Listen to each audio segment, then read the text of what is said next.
ଆମମାନଙ୍କୁ ପଦାର୍ପଣ କରିଛନ୍ତି ସେଥିପାଇଁ ପ୍ରଭୁଙ୍କୁ ଧନ୍ୟବାଦ ଦିଏ।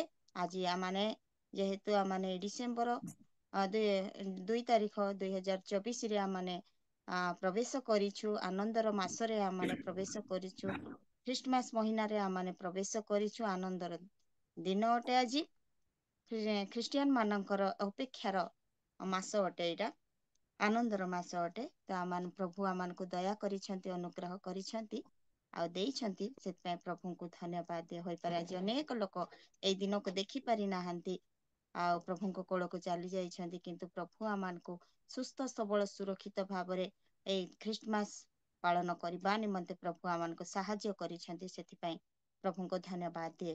ଆମମାନେ 2024 ମସିହାର ଡିସେମ୍ବର 2 ତାରିଖରେ ଆମମାନେ ପ୍ରବେଶ କରିଛୁ ଆଉ ଏ ପ୍ରି ଖ୍ରୀଷ୍ଟମାସକୁ ଆମମାନେ ଆଜି ରିଏଲ ମିନିଷ୍ଟ୍ରି ଅଫ ଇଣ୍ଡିଆ ରେ ଆମମାନେ ଅନଲାଇନ ମାଧ୍ୟମରେ ଆମମାନେ ଆଜି ପାଳନ କରିବାକୁ ଯାଉଛୁ। ଗତକାଲି ମଧ୍ୟ ଆମମାନେ ପାଳନ କଲୁ, ଆଜି ମଧ୍ୟ ଆମମାନେ ଦ୍ୱିତୀୟ ଦିନରେ ଆମମାନେ ପ୍ରି ଖ୍ରୀଷ୍ଟମାସ ଆଉ ପାଳନ କରିବାକୁ ଯାଉଛୁ। ତ ଆସନ୍ତୁ ଆମମାନେ ଏଇ ସମୟରେ ଆମମାନେ ସମସ୍ତେ ଭିଡିଓ ଅନ୍ କରିବା, ବସିବା ଆଉ ପ୍ରଭୁଙ୍କର ପ୍ରଶଂସା କରିବା, ମହିମା କରିବା। ପୁନର୍ବାର ମୋର ଅନ୍ତରରୁ ସମସ୍ତଙ୍କୁ ପ୍ରେଜ୍ ଦ ଲର୍ଡ। ପୁଣି ଆଜିର ଏପ୍ରି ଖ୍ରୀଷ୍ଟମାସରେ ଆପଣମାନଙ୍କୁ ସମସ୍ତଙ୍କୁ ସ୍ୱାଗତ କରେ। ସମସ୍ତଙ୍କୁ ହାପି ଖ୍ରୀଷ୍ଟମାସ। ଆସନ୍ତୁ ଆମମାନେ ଆଜିର ଉପାସନାକୁ ଆରମ୍ଭ କରିବା। ହାଲେଲୁୟା, ପ୍ରେଜ୍ ଦ ଲର୍ଡ। ପ୍ରଭୁଙ୍କର ଗୌରବ ହଉ। ଆସନ୍ତୁ ଗୋଟେ ବାକ୍ୟ ପଠନ କରିବା, ପୁଣି ଆଜିର ଉପାସନାକୁ ଆରମ୍ଭ କରିବା।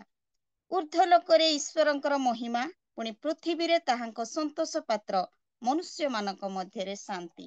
ଈଶ୍ୱରଙ୍କର ଏଇ ଜୀବନ୍ତ ବାକ୍ୟ ଦେଇ ଆଜିର ଏପ୍ରି ଖ୍ରୀଷ୍ଟମାସ ସେଲିବ୍ରେସନରେ ଆଉ ରିଏଲ ମିନିଷ୍ଟ୍ରି ଅଫ ଇଣ୍ଡିଆ ତରଫରୁ ଆପଣମାନଙ୍କୁ ସମସ୍ତଙ୍କୁ ମୁଁ ସ୍ୱାଗତ କରେ। ସମସ୍ତଙ୍କୁ ପୁନର୍ବାର ପ୍ରେଜ୍ ଦ ଲର୍ଡ। ଆସନ୍ତୁ ଆଜିର କାର୍ଯ୍ୟକ୍ରମକୁ ଆରମ୍ଭ କରିବାକୁ ଯିବା ଆଉ ଧନ୍ୟବାଦ ଦିଏ ଆମମାନଙ୍କର ପ୍ରେମାଙ୍ଗିନୀ ସିଷ୍ଟରଙ୍କୁ ଅତି ସୁନ୍ଦର ଭାବରେ ଆଉ 4:30ରୁ 5ଟା ପର୍ଯ୍ୟନ୍ତ ଆଉ ବୋଝର ସହିତ ବିଭିନ୍ନ ବିଷୟ ନେଇ ଇଣ୍ଟରସେସରୀ ପ୍ରେୟରରେ ଲିଡ୍ କରିବାରେ ସାହାଯ୍ୟ କଲେ। ସେଥିପାଇଁ ପ୍ରେମାଙ୍ଗିନୀ ସିଷ୍ଟରଙ୍କୁ ଧନ୍ୟବାଦ ଦିଏ। ପୁଣି ଯେତେ ସବୁ ଆମମାନଙ୍କର ପ୍ରାର୍ଥନାର ଯୋଦ୍ଧା ମାନେ ଆଉ ଜଡିତ ହୋଇ ବୋଝର ସହିତ ପ୍ରାର୍ଥନା କଲେ ସମସ୍ତଙ୍କୁ ମଧ୍ୟ ଧନ୍ୟବାଦ ଅର୍ପଣ କରେ। ଆସନ୍ତୁ ଆମମାନେ ଏଇ ସମୟରେ ଆମମାନଙ୍କର ମୁଖ୍ୟ ପର୍ଯ୍ୟାୟରେ ଆମମାନେ ଯାଉଅଛୁ। ଆମମାନଙ୍କର ଆଜିର ଏ ପ୍ରି ଖ୍ରୀଷ୍ଟମାସ ସେଲିବ୍ରେସନରେ ଆମମାନେ ଆଜିର ପ୍ରୋଗ୍ରାମକୁ ଆଗେଇ ନେବା। ଆଉ ଆସନ୍ତୁ ଆମମାନେ ଏଇ ସମୟରେ ଗୋଟେ ଗ୍ରିଟିଙ୍ଗସ ଗୋଟେ ଶୁଣିବାକୁ ଯିବା। ଆଉ ଆମମାନଙ୍କ ମଧ୍ୟରେ ଆମମାନଙ୍କର ଅତି ପ୍ରିୟ ଦିଦି ଆମମାନଙ୍କର ହେମଲତା ସୁନା ଦିଦି ଅଛନ୍ତି। ଆଉ ତାଙ୍କ ମୁଖରୁ ଆମମାନେ ଆଜିର ଏଇ ପ୍ରି ଖ୍ରୀଷ୍ଟମାସ ସେଲିବ୍ରେସନର ଏକ ଗ୍ରିଟିଙ୍ଗସ ଶୁଣିବାକୁ ଯିବା। ଆସନ୍ତୁ ଗୋଟେ ଉଚ୍ଚ କରତାଳ ଦେଇ ଆମମାନେ ଦିଦିଙ୍କୁ ସ୍ୱାଗତ କରିବା ଗ୍ରିଟିଙ୍ଗସ କହିବା ନିମନ୍ତେ। ପ୍ରେଜ୍ ଦ ଲର୍ଡ ଦିଦି।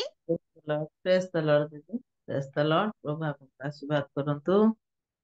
ଆଉ ସୁନ୍ଦର ଭାବରେ ଆପଣ ଆହ୍ୱାନ କରିଛନ୍ତି ବା ସ୍ୱାଗତ କରିଛନ୍ତି, ସେଥିପାଇଁ ପ୍ରଭୁ ଆପଣଙ୍କର ସହବର୍ତ୍ତୀ ଈଶ୍ୱର ହୁଅନ୍ତୁ। ସମସ୍ତଙ୍କୁ ଆଜିର ପ୍ରି ଖ୍ରୀଷ୍ଟମାସର ହାପି ଖ୍ରୀଷ୍ଟମାସ ଆଉ ପ୍ରେଜ୍ ଦ ଲର୍ଡ।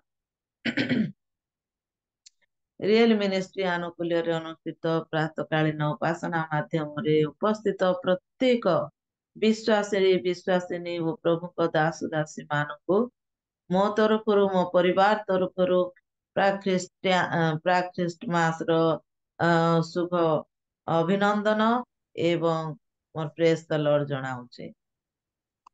ଆଜି ମୋ ପରି ଅଯୋଗ୍ୟକୁ ଆଉ ଏଇ ସ୍ଥାନରେ ଆମନ୍ତ୍ରଣ କରିଥିବା ହେତୁ ପ୍ରଭୁଙ୍କ ଦାସ ଆଉ ଏଇ ଜୁମର ହୋଷ୍ଟ ଆମର ରେଭରେଣ୍ଡ ପିଟର ଭାଇଙ୍କୁ ଆଉ ମୁଁ ବିଶେଷ ଧନ୍ୟବାଦ ପ୍ରଦାନ କରେ, କାରଣ ମତେ ଆଜି ସେ ଆମନ୍ତ୍ରଣ କରିଛନ୍ତି। ମୋର କୌଣସି ସେଇ ପ୍ରକାର ଜ୍ଞାନ ନାହିଁ, ଯୋଗ୍ୟତା ନାହିଁ, ତଥାପି ମଧ୍ୟ ସେ ସ୍ଥାନରେ ସହଭାଗିତା ପାଇବା ନିମନ୍ତେ ସେ ମତେ ସ୍ଥାନଟିଏ ଦେଇଛନ୍ତି। ସେଥିପାଇଁ ପ୍ରଭୁଙ୍କୁ ଧନ୍ୟବାଦ, ଭାଇଙ୍କୁ ବି ବହୁତ ବହୁତ ଧନ୍ୟବାଦ। ଆମମାନେ ଆଜି ପ୍ରାକ୍ ଖ୍ରୀଷ୍ଟମାସ ପ୍ରତିପାଳନ କରୁଛୁ। ଆମେ ପ୍ରତିବର୍ଷ ବଡଦିନ ପ୍ରତିପାଳନ କରିଥାଉ। କଣ ପାଇଁ ଆମମାନେ କରିଥାଉ? ଏହାକୁ ଆମମାନଙ୍କ ନିମନ୍ତେ ପ୍ରଶ୍ନବାଚୀ ଅଟେ। ଆମେ ପ୍ରତିବର୍ଷ ଖ୍ରୀଷ୍ଟମାସ ପ୍ରତିପାଳନ କରିବା କଣ ପାଇଁ କରିବା?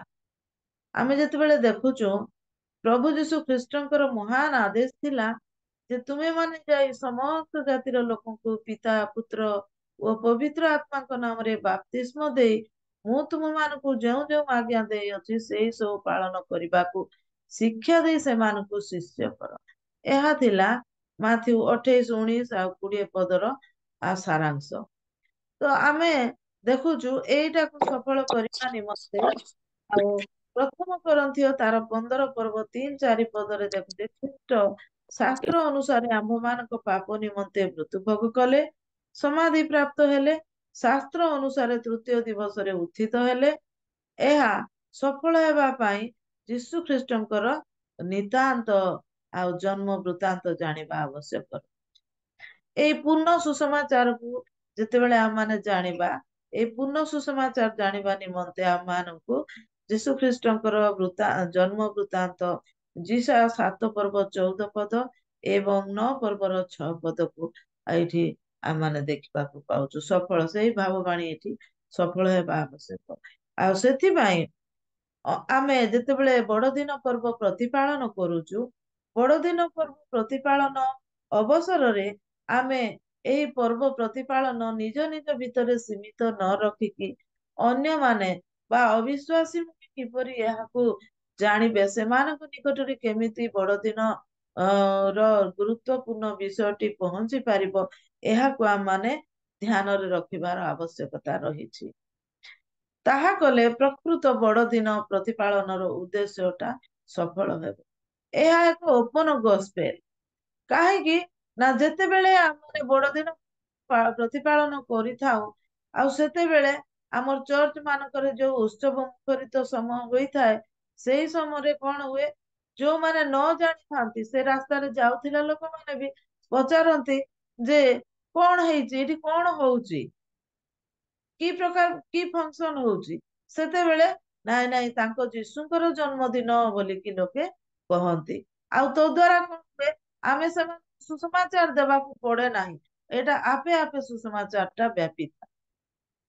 ଆଉ ସେଥିପାଇଁ ଆମମାନେ ପ୍ରତିବର୍ଷ ଯେତେବେଳେ ଆଉ ଏଇ ବଡଦିନ ପର୍ବ ପ୍ରତିପାଳନ କରୁଛୁ, ଏଇ ସମୟରେ ଆମମାନେ ଆଉ ଯୀଶୁଙ୍କ ସମ୍ବନ୍ଧରେ ପ୍ରଚାର କରିବାକୁ ଆମେ ପ୍ରଚାର କରିବାକୁ ପଡେ ନାହିଁ, ମାତ୍ର ଏହା ଆପେ ଆପେ ବ୍ୟାପି ଯାଇଥାଏ।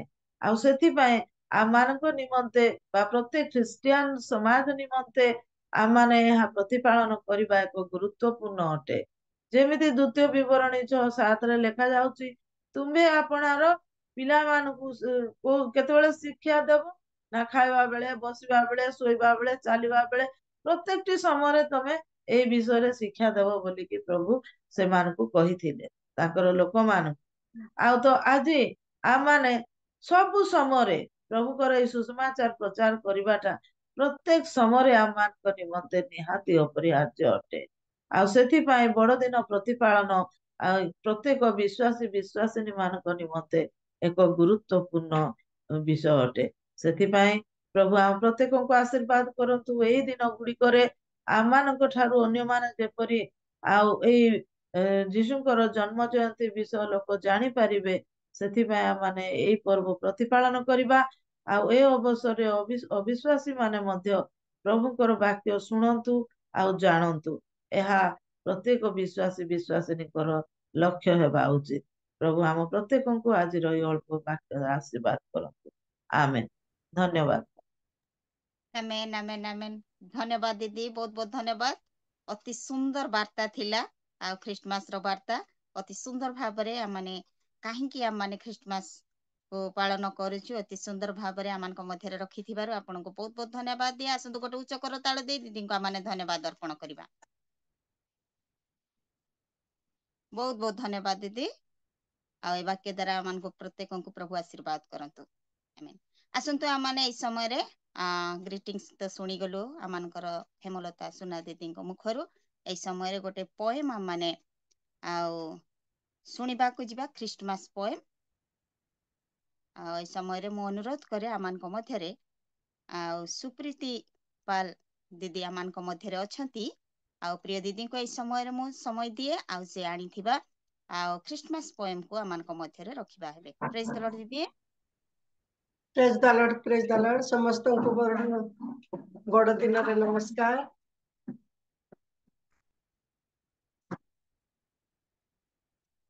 ଆସନ୍ତୁ ଆମେ ପଠନ କରିବା, ପ୍ରଭୁଙ୍କର ମହିମା କରିବା, ପ୍ରଶଂସା କରିବା। ଏ ପ୍ରାତଃ କାଳରେ ଏ ମହିଳା ସମିତିକୁ ଏ ସୁନ୍ଦର ସୁଯୋଗ ଦେଇଛନ୍ତି ତାଙ୍କର ଜନ୍ମ ଉତ୍ସବ ପାଳନ କରିବା ନିମନ୍ତେ ଜୁମ୍ ମାଧ୍ୟମରେ ଏ ସୁନ୍ଦର ସୁଯୋଗ ଆମେ ପାଇଅଛୁ।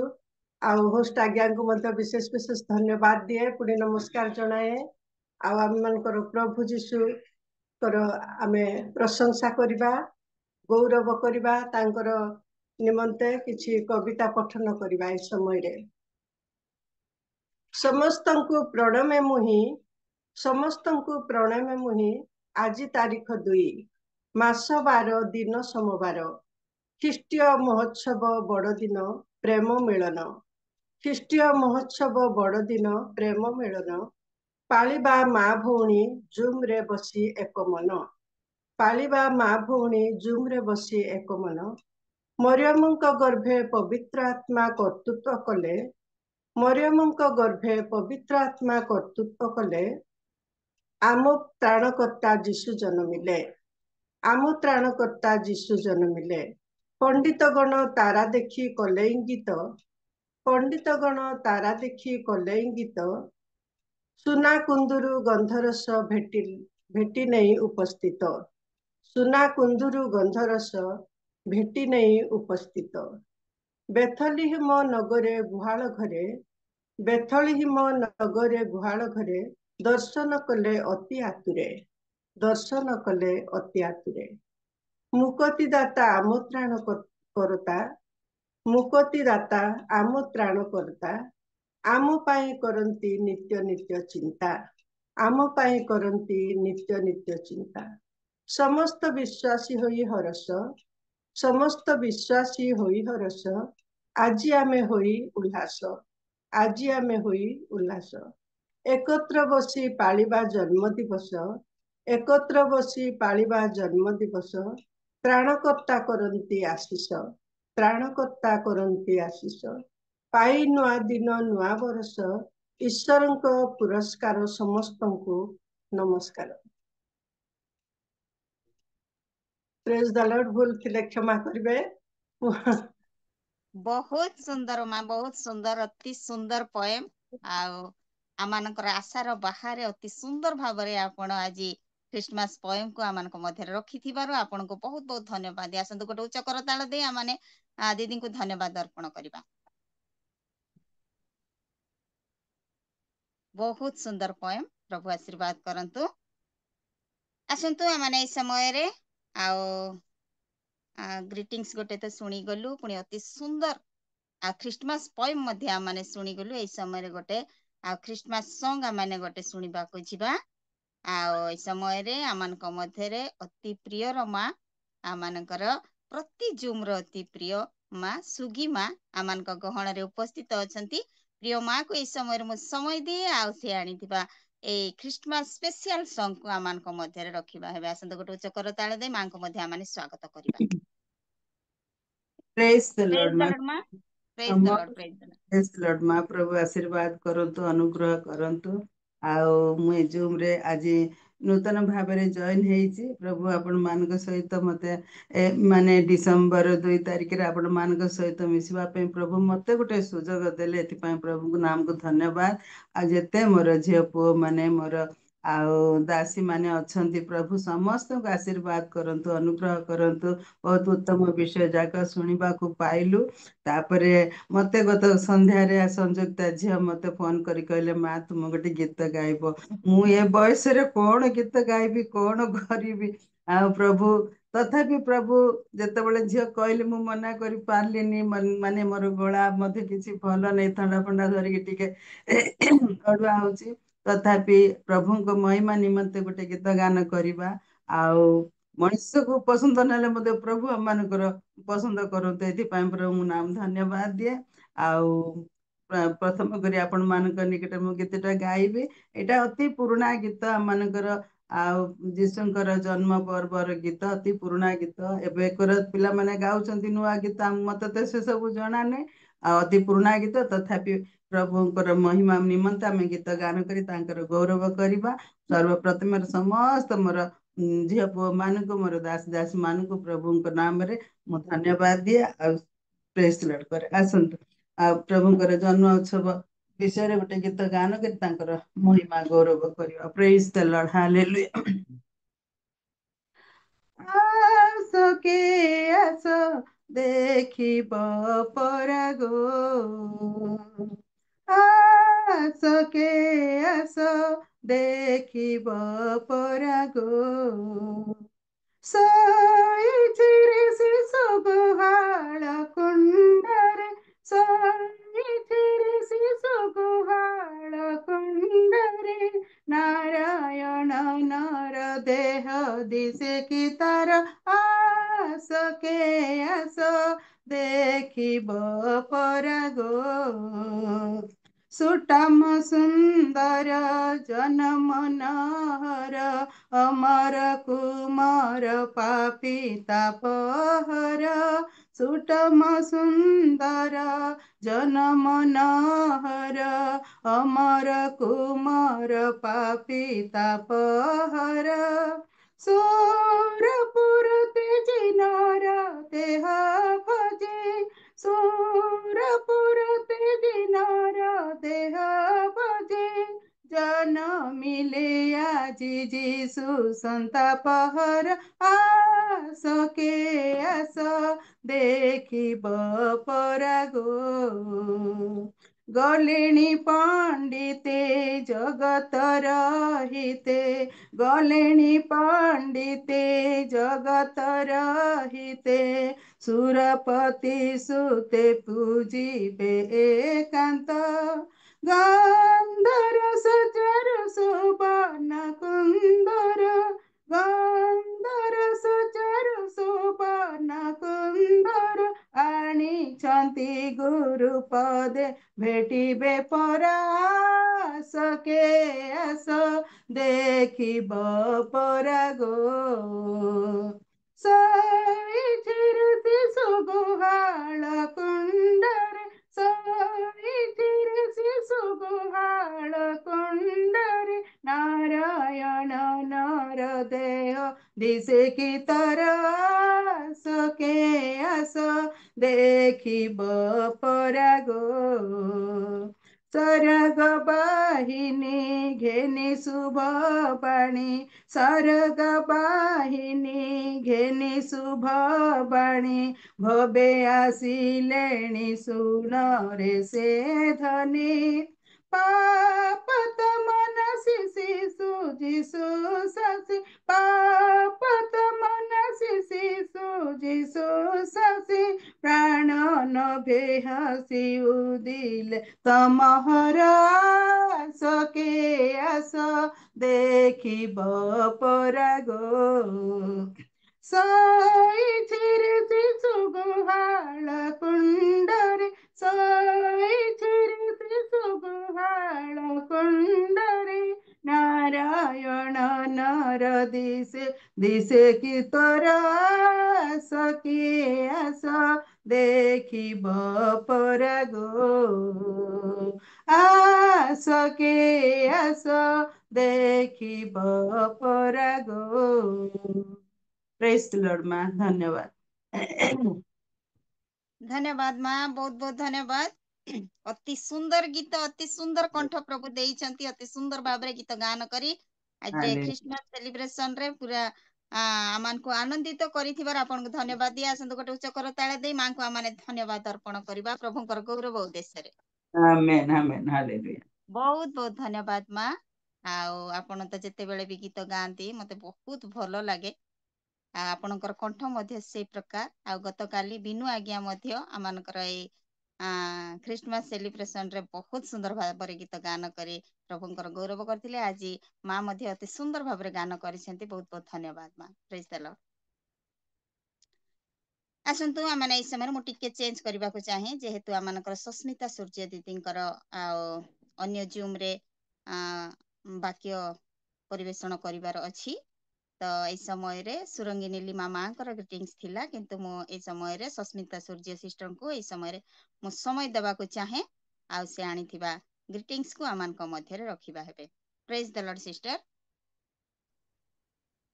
ଧନ୍ୟବାଦ ସିଷ୍ଟର। ଉପସ୍ଥିତ ପ୍ରତ୍ୟେକଙ୍କୁ ମୋର ଖ୍ରୀଷ୍ଟ ପ୍ରେମରେ ନମସ୍କାର। ଆପଣମାନେ ଆଜିର ଓମେନ୍ସ ଫେଲୋସିପ ର ଏ ପ୍ରି ଖ୍ରୀଷ୍ଟମାସ ସେଲିବ୍ରେସନ ରେ ମତେ ସୁଯୋଗ ଦେଇଥିବାରୁ ମୁଁ ହୃଦୟ ସହିତ ଆପଣମାନଙ୍କୁ ଧନ୍ୟବାଦ ଜ୍ଞାପନ କରେ। ମତେ ମାନଙ୍କର ମୋ ବାନ୍ଧବୀ ସଂଯୁକ୍ତା ଭଉଣୀଙ୍କ ମୁଁ ହୃଦୟ ସହିତ ଧନ୍ୟବାଦ ଜ୍ଞାପନ କରେ। ଯାହାକି ବାକ୍ୟ ଗୋଟେ ନେଉଛି ଲୋକଲିଖିତ ସୁସମାଚାର ତାର 2:56। ଆଉ ଯୀଶୁ ଜ୍ଞାନରେ ଓ ଶରୀରରେ ପୁଣି ଈଶ୍ୱରଙ୍କ ଓ ମନୁଷ୍ୟ ମାନଙ୍କ ଅନୁଗ୍ରହରେ ବୃଦ୍ଧି ପାଇଲେ। ଆମେ ଦେଖୁଛୁ ଏ ସ୍ଥାନରେ ଯାହା ଗୀତ ଦ୍ଵାରା ଆଉ ଦିଦି ମଧ୍ୟ ଅତି ସୁନ୍ଦର ଭାବରେ ପଣ୍ଡିତ ମାନଙ୍କ ମଧ୍ୟରେ ଆଲୋଚନା କରିଛନ୍ତି। ଆମେ ସର୍ବପ୍ରଥମରେ ଦେଖିଲୁ ଜ୍ଞାନରେ ପଣ୍ଡିତ ମାନଙ୍କର ଯାତ୍ରା ସମ୍ବନ୍ଧରେ ଆମେ ଏହି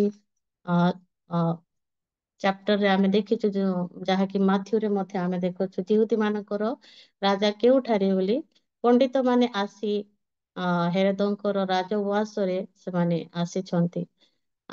କିନ୍ତୁ ଆମେ ପ୍ରେରିତ ପୁସ୍ତକରେ ଦେଖୁଛୁ ଜଗତର ନୀଚ ତୁଚ୍ଛ ନଗଣ୍ୟ ଯୋଉମାନେ କି ଅଶିକ୍ଷିତ ମାନଙ୍କୁ ପ୍ରଭୁ ଯୀଶୁ ମନୋନୀତ କଲେ। ଆଉ ସେମାନଙ୍କୁ ଈଶ୍ୱରଙ୍କର ସେ ନିଗୁଡ ତତ୍ଵର ଜ୍ଞାନ ସବୁ ଦେଲେ। ଆଉ ସେମାନଙ୍କୁ ଈଶ୍ୱରଙ୍କ ରାଜ୍ୟର ସୁସମାଚାର ପ୍ରଚାର କରିବା ନିମନ୍ତେ ସେମାନଙ୍କୁ ଅବସର ଦେଲେ। ଆଜି ଆମେ ମାନେ ଜ୍ଞାନ ଦୃଷ୍ଟିରେ ହିଁ ଆମେ କଣ କରୁଛୁ ଜଗତରେ ମୁଁ କେତେ ଜ୍ଞାନୀ, ମୁଁ କେତେ କ୍ୱାଲିଫାଏଡ, ଆମେ କେତେ ଟ୍ୟାଲେଣ୍ଟେଡ, ଏଇ ସବୁ ବିଷୟ ହିଁ ଦେଖୁଛୁ। କିନ୍ତୁ ପରମେଶ୍ୱରଙ୍କର ଦୃଷ୍ଟିରେ ତାହା ନୁହେଁ। ସମସ୍ତଙ୍କୁ ସେ ସମାନ ଭାବରେ ଗଢିଛନ୍ତି। ଆଉ ସମାନ ଭାବରେ ଯେତେବେଳେ ଶିଶୁ ଯୀଶୁ ଜଗତ ମଧ୍ୟରେ ଆସୁଛନ୍ତି, ପଣ୍ଡିତ ମାନେ ଯୋଉମାନେ କି ଜ୍ଞାନୀ ମାନେ ଶାସ୍ତ୍ରବିଦ ମାନେ ମହା ଜ୍ଞାନୀ ମାନେ ସେମାନେ 2 ବର୍ଷର ପଥ ଅତିକ୍ରମ କରି ସେମାନେ ପ୍ରଭୁ ଯୀଶୁଙ୍କୁ ଶିଶୁ ଭାବରେ ତାଙ୍କୁ ଦର୍ଶନ କରିବା ପାଇଁ ତାଙ୍କ ନିକଟକୁ ଯାଇଛନ୍ତି। ଆଉ ଶିଶୁଙ୍କୁ ମାତାଙ୍କୁ ଗୋଟେ ଗୃହ ମଧ୍ୟରେ ଦେଖୁଛନ୍ତି।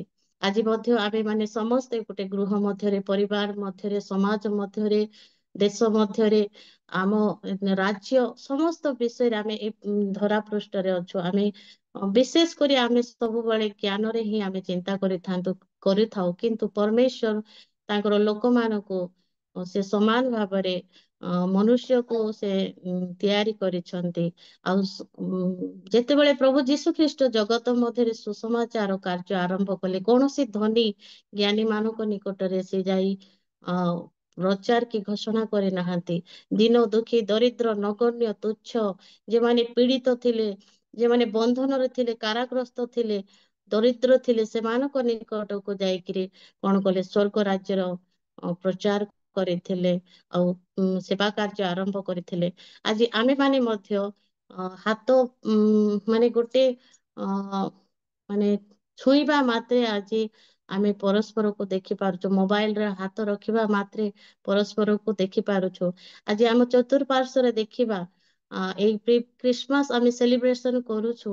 ଆମ ଚତୁଃପାର୍ଶ୍ଵରେ ଆମେ ପରସ୍ପରକୁ ଆମେ କେତେ ଜ୍ଞାନର କଥା କହୁଛୁ। କେତେ ଦିନ ଆମେ ପ୍ରଭୁଙ୍କର 3-4 ବର୍ଷ ଆମେ ଆମର ବର୍ଷର ଯେତିକି ଆଜି ଆମେ ପ୍ରଭୁଙ୍କୁ ଜାଣିଛୁ, ଆଜି ଆମେ ସୁସମାଚାର ଶୁଣୁଛୁ, ଈଶ୍ୱରଙ୍କର ବାକ୍ୟ ଆମେ ଶୁଣୁଛୁ, ଈଶ୍ୱରଙ୍କର ବାକ୍ୟ ଗ୍ରହଣ କରୁଛୁ। ଆମେ ପ୍ରଭୁ ଯୀଶୁ ଜ୍ଞାନରେ ଈଶ୍ୱରଙ୍କର ଆଉ ମନୁଷ୍ୟ ମାନଙ୍କର ଅନୁଗ୍ରହରେ ଜଗତ ମଧ୍ୟରେ ରହିବା ସମୟରେ ପ୍ରଭୁ ଈଶ୍ୱର ସୁତ ହେଲେ ମଧ୍ୟ ତାହା ଧରି ରଖିବା ବିଷୟ ବୋଲି ମନେ କଲେ ନାହିଁ। ଆପଣାକୁ ଦିନ କଲେ, କୃଷ୍ୟ ମୃତ୍ୟୁ ପର୍ଯ୍ୟନ୍ତ ସେ ନିଜକୁ ପ୍ରଭୁଙ୍କର ବାଧ୍ୟତା କଲେ। ଆଉ ଜଗତରେ ବଞ୍ଚୁ ବଞ୍ଚୁ ଦିନ ଦରିଦ୍ର ଦୁଃଖୀ ମାନଙ୍କର ସେବା କଲେ। ଆଜି ଆମେ ସେ ପ୍ରକାର କରୁଛୁ କି? ଆଉ ଏହା ହିଁ ମୋର ଗୋଟେ ମେସେଜ। ଆଉ ଆପଣ ମାନଙ୍କ ଗହଣରେ ଆପଣ ମାନେ ବାକ୍ୟର ନିଗୁଡ ତତ୍ଵର ଜ୍ଞାନୀ ମାନେ ମୁଁ ଆପଣ ମାନଙ୍କ ନିକଟରେ କଣ ପ୍ରକାଶ କରିବି। ମୁଁ ସେ ପ୍ରକାର ମୋର କୌଣସି ଯୋଗ୍ୟତା ନାହିଁ। କିନ୍ତୁ ଆମ ଚତୁଃପାର୍ଶ୍ଵରେ ଆଜି ଆମେ ଦେଖୁଛୁ, ଆମ ମାନଙ୍କର ଚତୁଃପାର୍ଶ୍ଵରେ ଅନେକ ଦୀନ ଦରିଦ୍ର ଅଜ୍ଞାନୀ ଲୋକମାନେ ଅଛନ୍ତି। ଆମେ ଏହି ଜ୍ଞାନବାନ ହେଇ ଆମେ ଏଇ ସମାଜରେ ଚାଲୁଅଛୁ। ସେମାନଙ୍କ ପ୍ରତି ଆମର ଏଇ ସେଲିବ୍ରେସନ ଯାହା ଆମେ କରୁଛୁ, ଖ୍ରୀଷ୍ଟମାସ ର ସେଲିବ୍ରେସନ କରୁଛୁ, ସେମାନଙ୍କ ପ୍ରତି ଆମମାନଙ୍କର କଣ ସବୁ ଦାୟିତ୍ଵ ରହିଅଛି। ପ୍ରଭୁ ଯୀଶୁଙ୍କର ଜୀବନୀ ଆମେ ଦେଖିଛୁ। ତାଙ୍କର ଜନ୍ମ ଠାରୁ ମୃତ୍ୟୁ ପର୍ଯ୍ୟନ୍ତ ଈଶ୍ୱରଙ୍କର ଆଜ୍ଞାବହତା ହେଲା ସମାଜର ଉତ୍ତମ ତତ୍ତ୍ୱାବଧାନ କଲେ ସେଇ ପ୍ରକାର ଆମମାନଙ୍କୁ ମଧ୍ୟ ଅନେକ ବିଷୟରେ ପ୍ରଭୁ ତାଙ୍କର ମଣ୍ଡଳୀରେ ରଖି ଅନେକ ବିଷୟର ତତ୍ତ୍ୱାବଧାନ କରିବା ନିମନ୍ତେ ପ୍ରଭୁ ଆମମାନଙ୍କୁ ଦାୟିତ୍ୱ ଦେଇଛନ୍ତି। ଆମମାନଙ୍କର ଦାୟିତ୍ୱ କଣ ତାହା ଆମେ ମାନେ ମଧ୍ୟ ଜ୍ଞାନରେ ଆଉ ଈଶ୍ୱରଙ୍କର ସହଭାଗିତାରେ ଆଉ ମନୁଷ୍ୟ ମାନଙ୍କର ଅନୁଗ୍ରହରେ ବୃଦ୍ଧି ପାଉ ପାଉ ଆମେ ମଧ୍ୟ ଈଶ୍ୱରଙ୍କର କି ପ୍ରକାର ଈଶ୍ୱରଙ୍କର ରାଜ୍ୟର ସୁସମାଚାର ବିସ୍ତାର କରିବା। ପ୍ରଭୁ ଏଇ ସଂକ୍ଷିପ୍ତ ବାକ୍ୟ ଦ୍ୱାରା ଗୌରବ ପାଇଛନ୍ତି ବୋଲି ମୁଁ ବିଶ୍ୱାସ କରେ। ସମସ୍ତଙ୍କୁ ପ୍ରେଜ୍ ଦ ଲର୍ଡ। ସୁଯୋଗ ଦେଇଥିବାର ପାଇଁ ପ୍ରତ୍ୟେକଙ୍କୁ ଧନ୍ୟବାଦ ଦିଏ। ହୋଷ୍ଟ ମହାଶୟଙ୍କୁ ମଧ୍ୟ ଧନ୍ୟବାଦ ଦିଏ। ସମସ୍ତଙ୍କୁ ପ୍ରେଜ୍ ଦ ଲର୍ଡ। ନମସ୍କାର। କ୍ଷମା ଚାହିଁ ମୁଁ ଲିଭ୍ କରିବି। ଧନ୍ୟବାଦ ସିଷ୍ଟର, ବହୁତ ବହୁତ ଧନ୍ୟବାଦ। ଅତି ସୁନ୍ଦର ବାର୍ତ୍ତା ଥିଲା ଆଉ ଆମମାନଙ୍କ ନିମନ୍ତେ ଆଉ ପୁରା ଖ୍ରୀଷ୍ଟୀୟ ସମାଜ ନିମନ୍ତେ ଅତି ସୁନ୍ଦର ବାର୍ତ୍ତା ଥିଲା। ବହୁତ ବହୁତ ଧନ୍ୟବାଦ ସିଷ୍ଟର। ଆମମାନଙ୍କ ଗହଣରେ ଆସିଲେ ପୁଣି ଅତି ସୁନ୍ଦର ଖ୍ରୀଷ୍ଟମାସ ବାର୍ତ୍ତା ନେଇକି ଆମମାନଙ୍କ ଗହଣରେ ରଖିଥିବାର ଆପଣଙ୍କୁ ଧନ୍ୟବାଦ ଦେଇ ଆସନ୍ତୁ ଗୋଟେ ଉଚ୍ଚ କରତାଳ ଦେଇ ଆମମାନେ ସିଷ୍ଟରଙ୍କୁ ଧନ୍ୟବାଦ ଅର୍ପଣ କରିବା। ବହୁତ ବହୁତ ଧନ୍ୟବାଦ ସିଷ୍ଟର। ଆଉ ଏ ବାକ୍ୟ ଦେଇ ପ୍ରତ୍ୟେକଙ୍କୁ ପ୍ରଭୁ ଆଶୀର୍ବାଦ କରନ୍ତୁ। ଆମେନ୍। ଆସନ୍ତୁ ଆମମାନେ ଏଇ ସମୟରେ ଅତି ସୁନ୍ଦର ବାର୍ତ୍ତା ଆମମାନେ ଶ୍ରବଣ କରିଗଲୁ। ପ୍ରଭୁ ଆମମାନଙ୍କ ମଧ୍ୟରେ ଉପସ୍ଥିତ ଅଛନ୍ତି। ଏହି ବାର୍ତ୍ତା ଦେଇ ଆମମାନଙ୍କୁ ପ୍ରତ୍ୟେକଙ୍କୁ ପ୍ରଭୁ ଆଶୀର୍ବାଦ କରନ୍ତୁ। ଆମେନ୍ ଆମେନ୍। ଆସନ୍ତୁ ଆମମାନେ ଏଇ ସମୟରେ ଗୋଟେ ଗୀତ ଆମମାନେ ପୁନର୍ବାର ଆମମାନେ ଖ୍ରୀଷ୍ଟମାସ ସଙ୍ଗ ଗୋଟେ ଶୁଣିବାକୁ ଯିବା ଆଉ ପ୍ରଭୁଙ୍କର ଗୌରବ ମହିମା କରିବା ଗୀତ ମାଧ୍ୟମରେ ପ୍ରଭୁଙ୍କର ପ୍ରଶଂସା କରିବା ଆଜି ଆମମାନଙ୍କ ଗହଣରେ ଆଉ ଗୀତ ଗାନ କରିବା ନିମନ୍ତେ ସୁଦୂର ଠାରୁ ଆମମାନଙ୍କ କନ୍ଧମାଳ ଠାରୁ ଆମମାନଙ୍କ ମଧ୍ୟରେ ଉପସ୍ଥିତ ଅଛନ୍ତି ଲଳିତା ଦିଗାଲ ଦିଦି ଆଉ ପ୍ରିୟ ଦିଦିଙ୍କୁ ମୁଁ ଏଇ ସମୟରେ ପ୍ରଭୁ ଯୀଶୁ ଖ୍ରୀଷ୍ଟଙ୍କ ମଧୁମୟ ନାମରେ ସ୍ୱାଗତ ଜଣାଏ। ପ୍ରେଜ୍ ଦ ଲର୍ଡ ଦିଦି। ଆଜିର ପ୍ରି ଖ୍ରୀଷ୍ଟମାସ ରେ ଆଣିଥିବା ଆପଣଙ୍କର ସେଇ ସ୍ପେଶିଆଲ ଗୀତକୁ ଆମମାନଙ୍କ ମଧ୍ୟରେ ରଖିବା ହେବ। ପ୍ରେଜ୍ ଦ ଲର୍ଡ। ସମସ୍ତଙ୍କୁ ପ୍ରେଜ୍ ଦ ଲର୍ଡ। ପ୍ରଭୁ ଯୀଶୁଙ୍କ ନାମରେ ପ୍ରତ୍ୟେକଙ୍କୁ ପ୍ରେମ ନମସ୍କାର। ମୋ ଭଏସ ଶୁଭୁଛି ଦିଦି? ଠିକ ଅଛି। ପ୍ରତ୍ୟେକଙ୍କୁ ଏଇ ଆଜିର ଏଇ ଉପାସନା ମଧ୍ୟରେ ଆମେ ପ୍ରଭୁଙ୍କ ଉପସ୍ଥିତି ମଧ୍ୟରେ ଅଛୁ ଆଉ ଏଇ ସୁଯୋଗ ପାଇଁ ମୁଁ ପ୍ରଭୁଙ୍କୁ ଧନ୍ୟବାଦ ଦଉଛି। ହୋଷ୍ଟାଲଙ୍କୁ ଧନ୍ୟବାଦ ଦଉଛି ଆଉ ମତେ ଆହ୍ୱାନ କରିଥିବା ଆମମାନଙ୍କର ପ୍ରିୟ ସିଷ୍ଟରଙ୍କୁ ମଧ୍ୟ ମୁଁ ଧନ୍ୟବାଦ ଦଉଛି। ଯଦି ବି ମତେ କାଶ ଫାସ ଟିକେ ହେଇଛି ଗାଇ ପାରୁନି ଠିକ ରେ ତଥାପି ପ୍ରଭୁ ଗୌରବ ନିମନ୍ତେ ଆମେ ଗୋଟେ ପ୍ରଭୁଙ୍କର ସେଇ ଜନ୍ମ ଉଦ୍ଦେଶ୍ୟରେ ଲିଖିତ ଗୀତଟା ଆମେ ଶୁଣିବା। ଆମେ ହୁଏତ ଶୁଣିଥିବା ତଥାପି ମୁଁ ଗାଇବା ଯଦି କିଏ ଜାଣିଛୁ ଆମେ ମିଶିକି ଗାଇବା। ଜୀର୍ଣ୍ଣ ଧରାର କଳେ ସ୍ୱର୍ଗ ସୁଷମାଝରେ ଅସୀମ ଐଶ୍ୱର ସସୀମ ରୂପରେ ଜନ୍ମିଛନ୍ତି ଧରା ପରେ। ଜୀର୍ଣ୍ଣ ଧରାର କଳେ ସ୍ୱର୍ଗ ସୁଷମାଝରେ ଜୀର୍ଣ୍ଣ ଧରାର କଳେ ସ୍ୱର୍ଗ ସୁଷମାଝରେ ଅସୀମ ଈଶ୍ୱର ସସୀମ ରୂପରେ ଅସୀମ ଈଶ୍ୱର ସସୀମ ରୂପରେ ଜନ୍ମିଛନ୍ତି ଧରା ପରେ ଜନ୍ମିଛନ୍ତି ଧରା ପରେ ଜୀର୍ଣ୍ଣ ଧରାର କଳେ ସ୍ୱର୍ଗ ସୁଷମାଝରେ ଜୀର୍ଣ୍ଣ ଧରାର କଳେ ଊଣା ପଡ଼ିଥିଲା ପରମେଶ୍ୱରଙ୍କ ମହିମାରୁ ଏ ମଣିଷ ତୁଟି ଯାଇଥିଲା ସ୍ୱର୍ଗୀୟ ବନ୍ଧନ ଭରିଥିଲା ବିଶ୍ୱାସ ଊଣା ପଡ଼ିଥିଲା ପରମେଶ୍ୱରଙ୍କ ମହିମାରୁ ଏ ମଣିଷ ତୁଟି ଯାଇଥିଲା ସ୍ୱର୍ଗୀୟ ବନ୍ଧନ ଭରିଥିଲା ବିଶ୍ୱାସ শুভবাণী শুভে ঝরে, শুভবাণী শুভে ঝরে, শুভবাণী শুভে ঝরে, শুভবাণী শুভে ঝরে। ফেরিছি গৌরব অনন্ত জীবন, ফেরিছি গৌরব অনন্ত জীবন, মসিহଙ୍କ জনমରେ, ମସିହଙ୍କ ଜନମରେ ଜିନ ଧରାର କଳେ, ସ୍ୱର୍ଗ ସୁଷମାଝରେ ଜିନ ଧରାର କଳେ। ঝরি পড়ুଅଛି চিର ঈপ্ସିତ ଅନନ୍ତ ସାର ସୁର, ସ୍ୱର୍ଗେ ମହିମା ପୃଥିବୀରେ ଶାନ୍ତି, ମଙ୍ଗଳ ଜଗତର।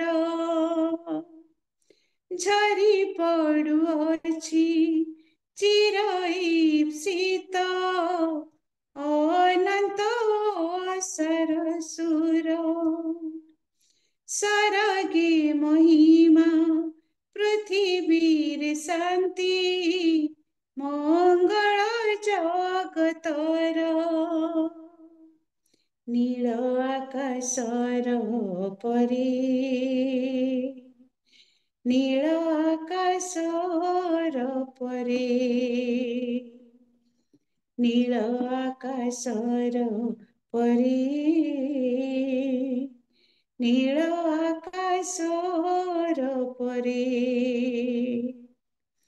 নীরব রাতিরে শুভবাণী ধরে, নীরব রাতিরে শুভবাণী ধরে, মিলনর বিরহরে, মিলনর বিরহরে জিন ধরার কଳେ, স্বর্গ সুষমাঝরে নীন ধরার কଳେ। অদ্বিতীয় পুত্র অসীମ ଅନନ୍ତ, ଆଣିଛନ୍ତି ପରିତ୍ରାଣ, ତାଙ୍କ ଜୟ ଗାଇ ଭେଟି ନେଇ ଆସ, କଳୁଷିତ ନିଜ ପ୍ରାଣ। ଅଦ୍ୱିତୀୟ ପୁତ୍ର ଅସୀମ ଅନନ୍ତ, ଆଣିଛନ୍ତି ପରିତ୍ରାଣ, ତାଙ୍କ ଜୟ ଗାଇ ଭେଟି ନେଇ ଆସ, କଳୁଷିତ ନିଜ ପ୍ରାଣ। ବିଶ୍ୱର ଦୁଆରରେ, ବିଶ୍ୱର ଦୁଆରରେ, ବିଶ୍ୱର ଦୁଆରରେ, ବିଶ୍ୱର ଦୁଆରରେ, ବିଶ୍ୱକର୍ତ୍ତା ଉଭା ମହାପ୍ରେମୀ, ବିଶ୍ୱକର୍ତ୍ତା ଉଭା ମହାପ୍ରେମୀ, ଆଶା ରଖ ଚରଣରେ, ଆଶା ରଖ ଚରଣରେ ଜିନ ଧରାର କଳେ, ସ୍ୱର୍ଗ ସୁଷମାଝରେ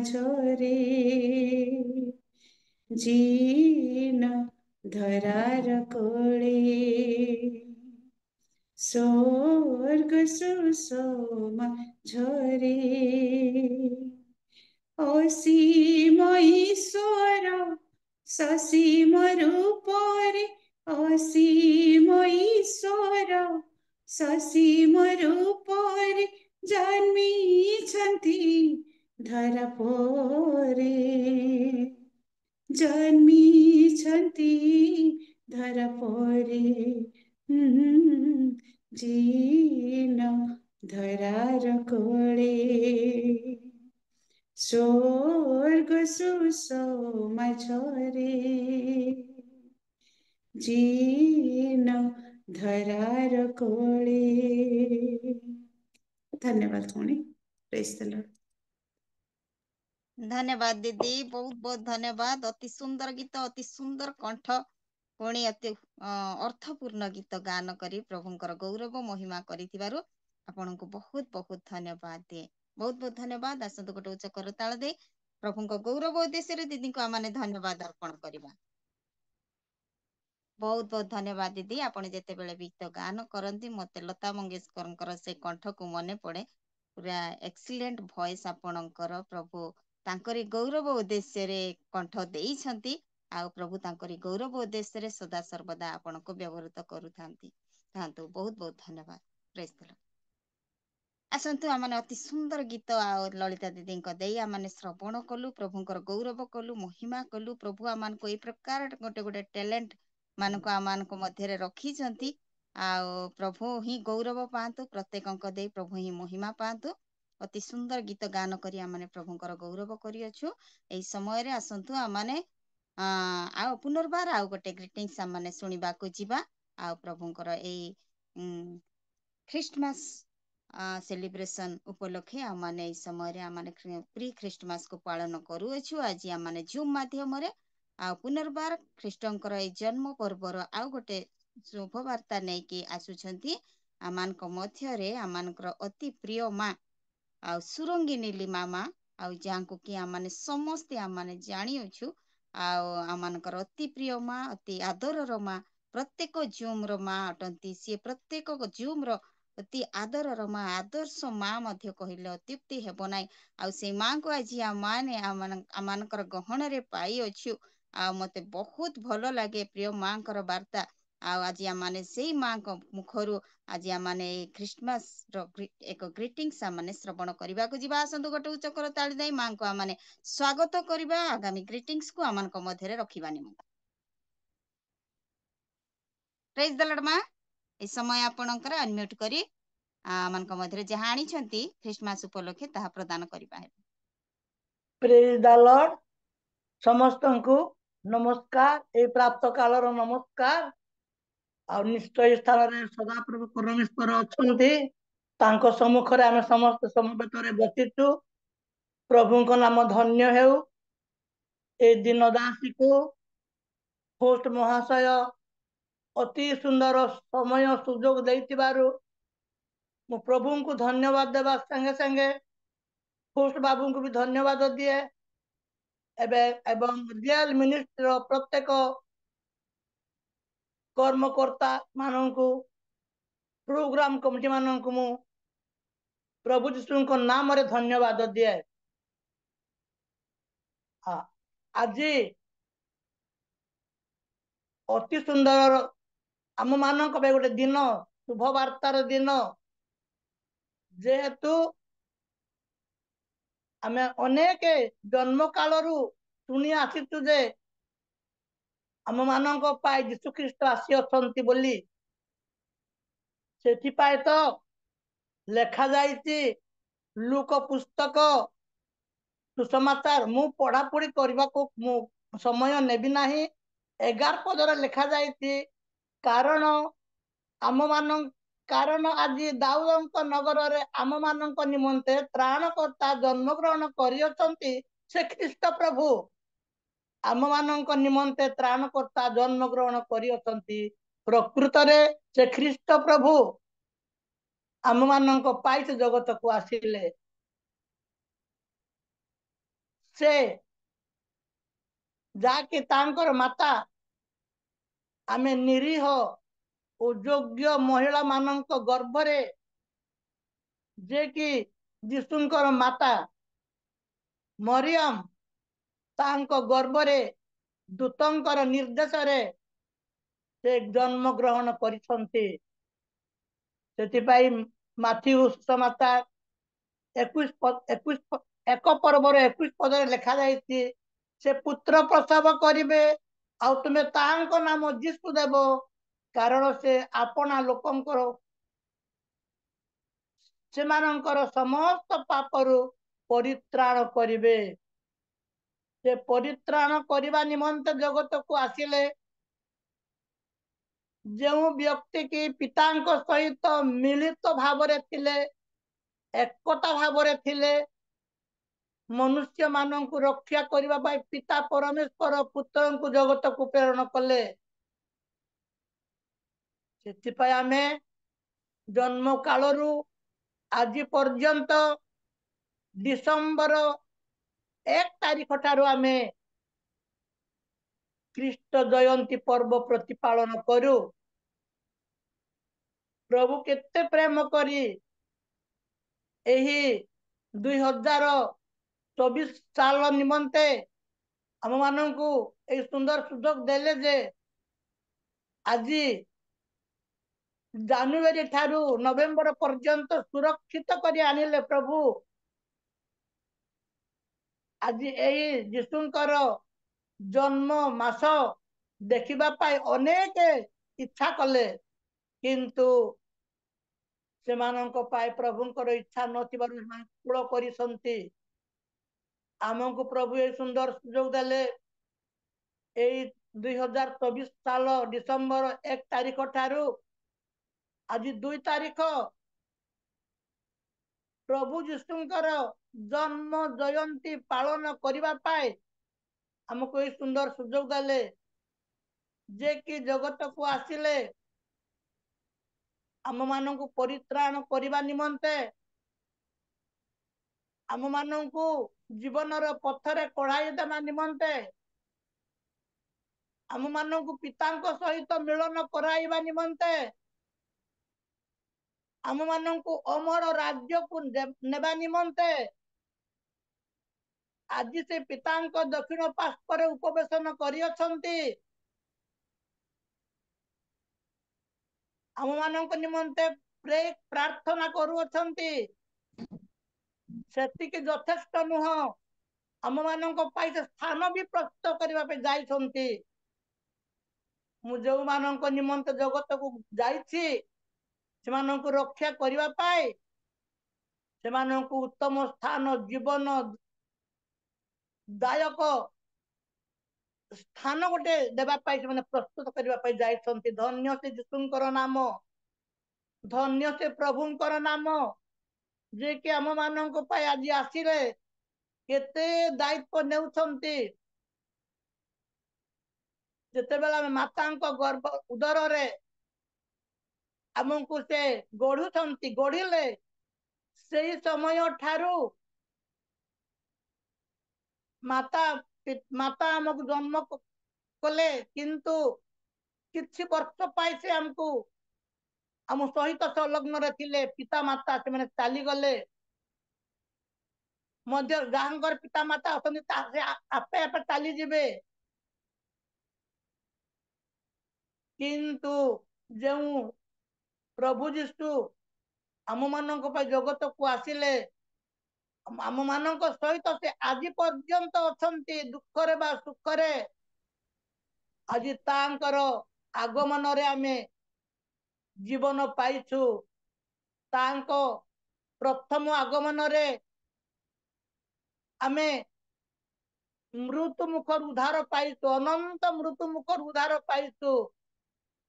ସେଥିପାଇଁ ଆମେ ଏଇ ଡିସେମ୍ବର ମାସ 1 ତାରିଖ ଠାରୁ ପ୍ରଭୁଙ୍କ ଅନୁଗ୍ରହ ହେଲେ ଯଦି ଆମେ ବଞ୍ଚି ଅଛୁ ଡିସେମ୍ବର 31 ପର୍ଯ୍ୟନ୍ତ, ଆମେ ପ୍ରଭୁଙ୍କର ଜନ୍ମ ଜୟନ୍ତୀ ଉପଲକ୍ଷେ ଗୌରବ କରିବା, ପ୍ରଶଂସା କରିବା।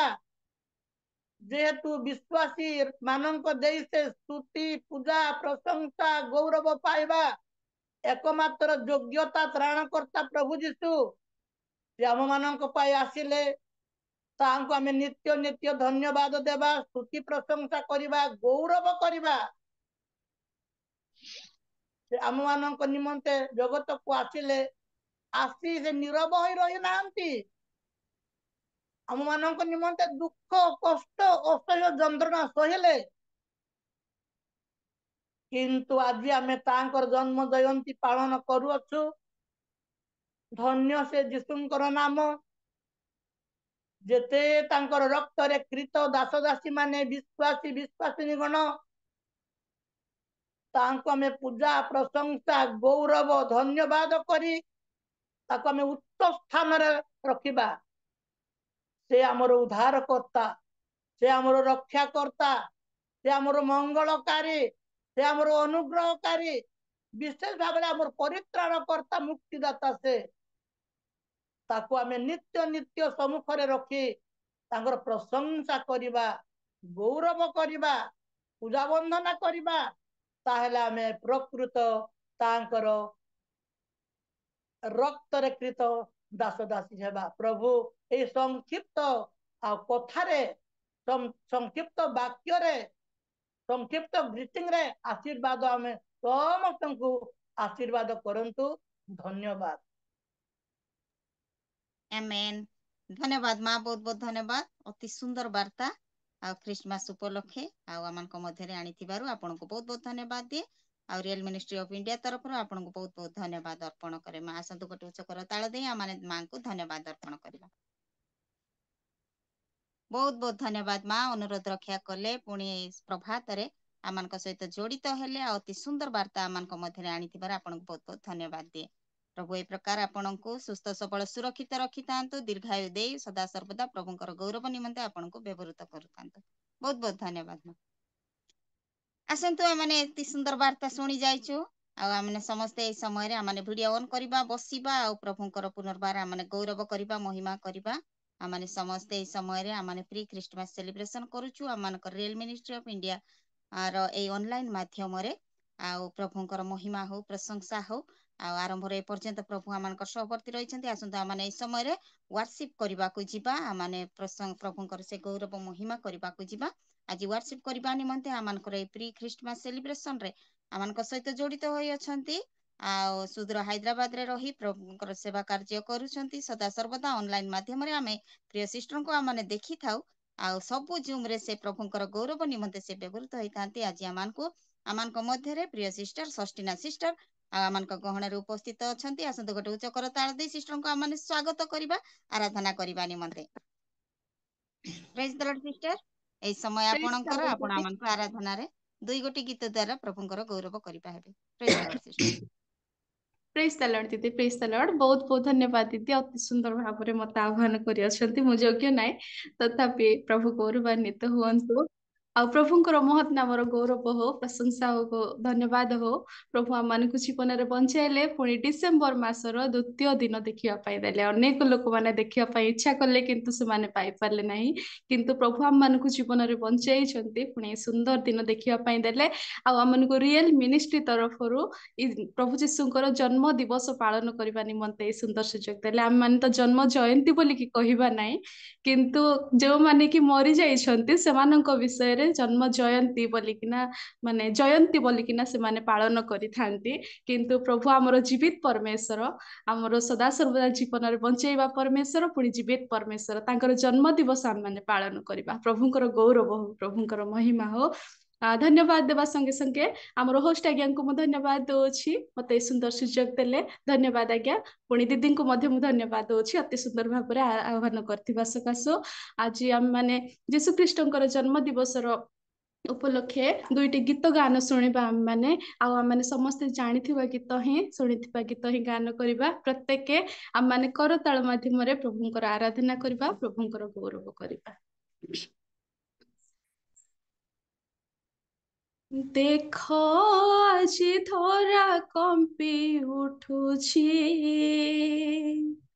ମନର ସାଗରେ ଢେଉ ନାଚୁଛି। ଦେଖ ଆଜି ଧରା କମ୍ପି ଉଠୁଛି,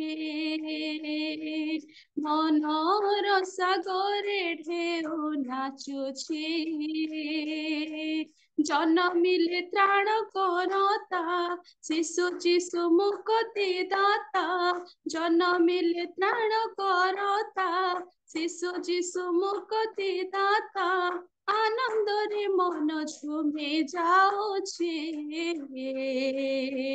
ବେଥଲିହିମେ ଗୁହାଳେ ଜନ୍ମ ହୋଇଛି ଦୂର ଆକାଶେ ଦେଖ ସେ ତାରାଟେ ହସୁଛି ବେଥଲିହିମେ ଗୁହାଳେ ଜନ୍ମ ହୋଇଛି ଦୂର ଆକାଶେ ଦେଖ ସେ ତାରାଟେ ହସୁଛି ଦେଖ ଆଜି ଧରା କମ୍ପି ଉଠୁଛି ମନର ସାଗରେ ଢେଉ ନାଚୁଛି ସେ ଶୁଭ ବାରତା ଦେଇଗଲେ ଦୂତ ଜନମ ନେଲେ ପିତାଙ୍କ ଅଦ୍ୱିତୀୟ ପୁତ୍ର ଆସହି ସରବେ ଗାଇବା ଆନନ୍ଦେ ଶିଶୁ ପ୍ରିୟ ଯିଶୁ ନାମେ ପ୍ରଶଂସା ଗୀତ ସେ ଶୁଭ ବାରତା ଦେଇଗଲେ ଦୂତ ଜନମ ନେଲେ ପିତାଙ୍କ ଅଦ୍ୱିତୀୟ ପୁତ୍ର ଆସହି ସରବେ ଗାଇବା ଆନନ୍ଦେ ଶିଶୁ ପ୍ରିୟ ଯିଶୁ ନାମେ ପ୍ରଶଂସା ଗୀତ ଅରପିବା କୁନ୍ଦୁରୁ ସୁନା ଗାଇ ହାଲେଲୁୟା ହୋସାନା ଅରପିବା କୁନ୍ଦୁରୁ ସୁନା ଗାଇ ହାଲେଲୁୟା ହୋସାନା ଖୁସିର ଲହରୀ ନାଚି ଉଠୁଛି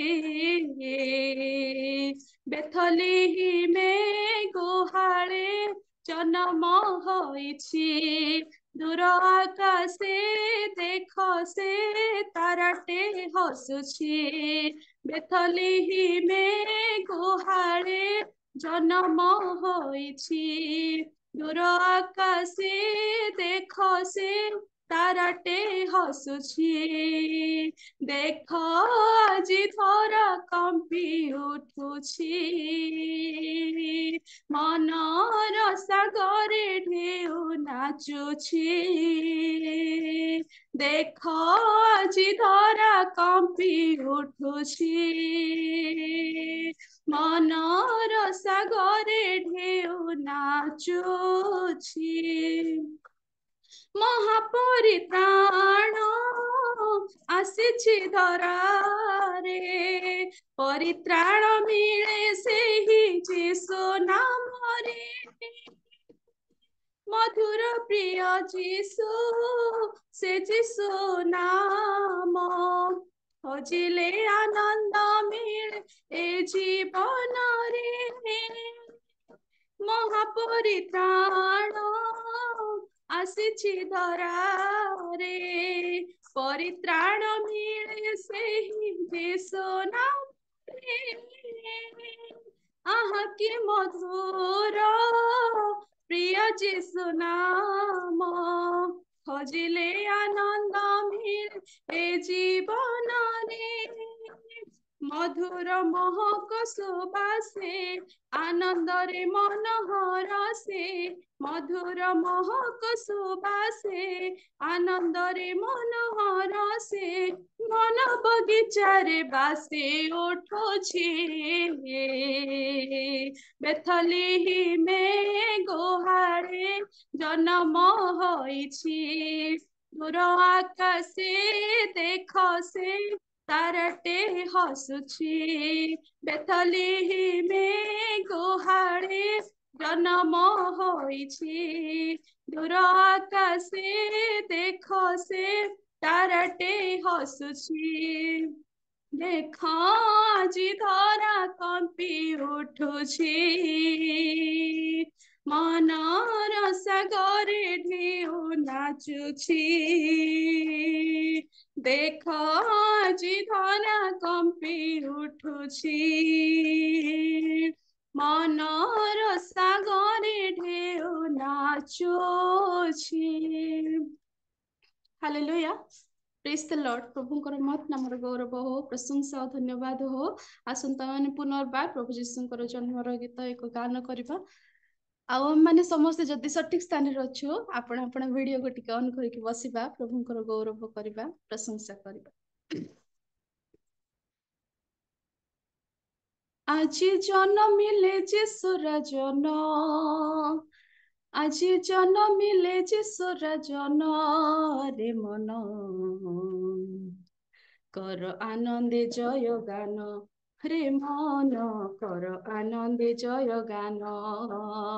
আজি জনমিলে যিশুর জন, আজি জনমিলে যিশুর জন, রে মন কর আনন্দে জয় গান, রে মন কর আনন্দে জয় গান। বেথলেহিমর গরু গুহালে জন্মিলে যিশু মারিয়া কোলে, আম ত্রাণ কর্তা ঈশ নন্দন, আম ত্রাণ কর্তা ঈশ নন্দন, রে মন কর আনন্দে জয় গান, রে মন কর আনন্দে জয় গান। আজি জনমিলে যিশু রাজন, আজি জনমিলে যিশু রাজন, রে মন কর আনন্দে জয় গান, রে মন কর আনন্দে জয় গান। ଆସିଲେ ପଣ୍ଡିତ ଗଣେ ଯୀଶୁ ରାଜାଙ୍କ ଦର୍ଶନେ, ସମର୍ପିଲେ ଯାଇ ଭେଟି ପ୍ରେମରେ ଯୀଶୁ ରାଜାଙ୍କ ଚରଣେ। ଆସିଲେ ପଣ୍ଡିତ ଗଣେ ଯୀଶୁ ରାଜାଙ୍କ ଦର୍ଶନେ, ସମର୍ପିଲେ ଯାଇ ଭେଟି ପ୍ରେମରେ ଯୀଶୁ ରାଜାଙ୍କ ଚରଣେ। আজি ঝুমি উঠে ধরা গগন, আজি ঝুমি উঠে ধরা গগন, রে মন কর আনন্দে জয় গান, রে মন কর আনন্দে জয় গান।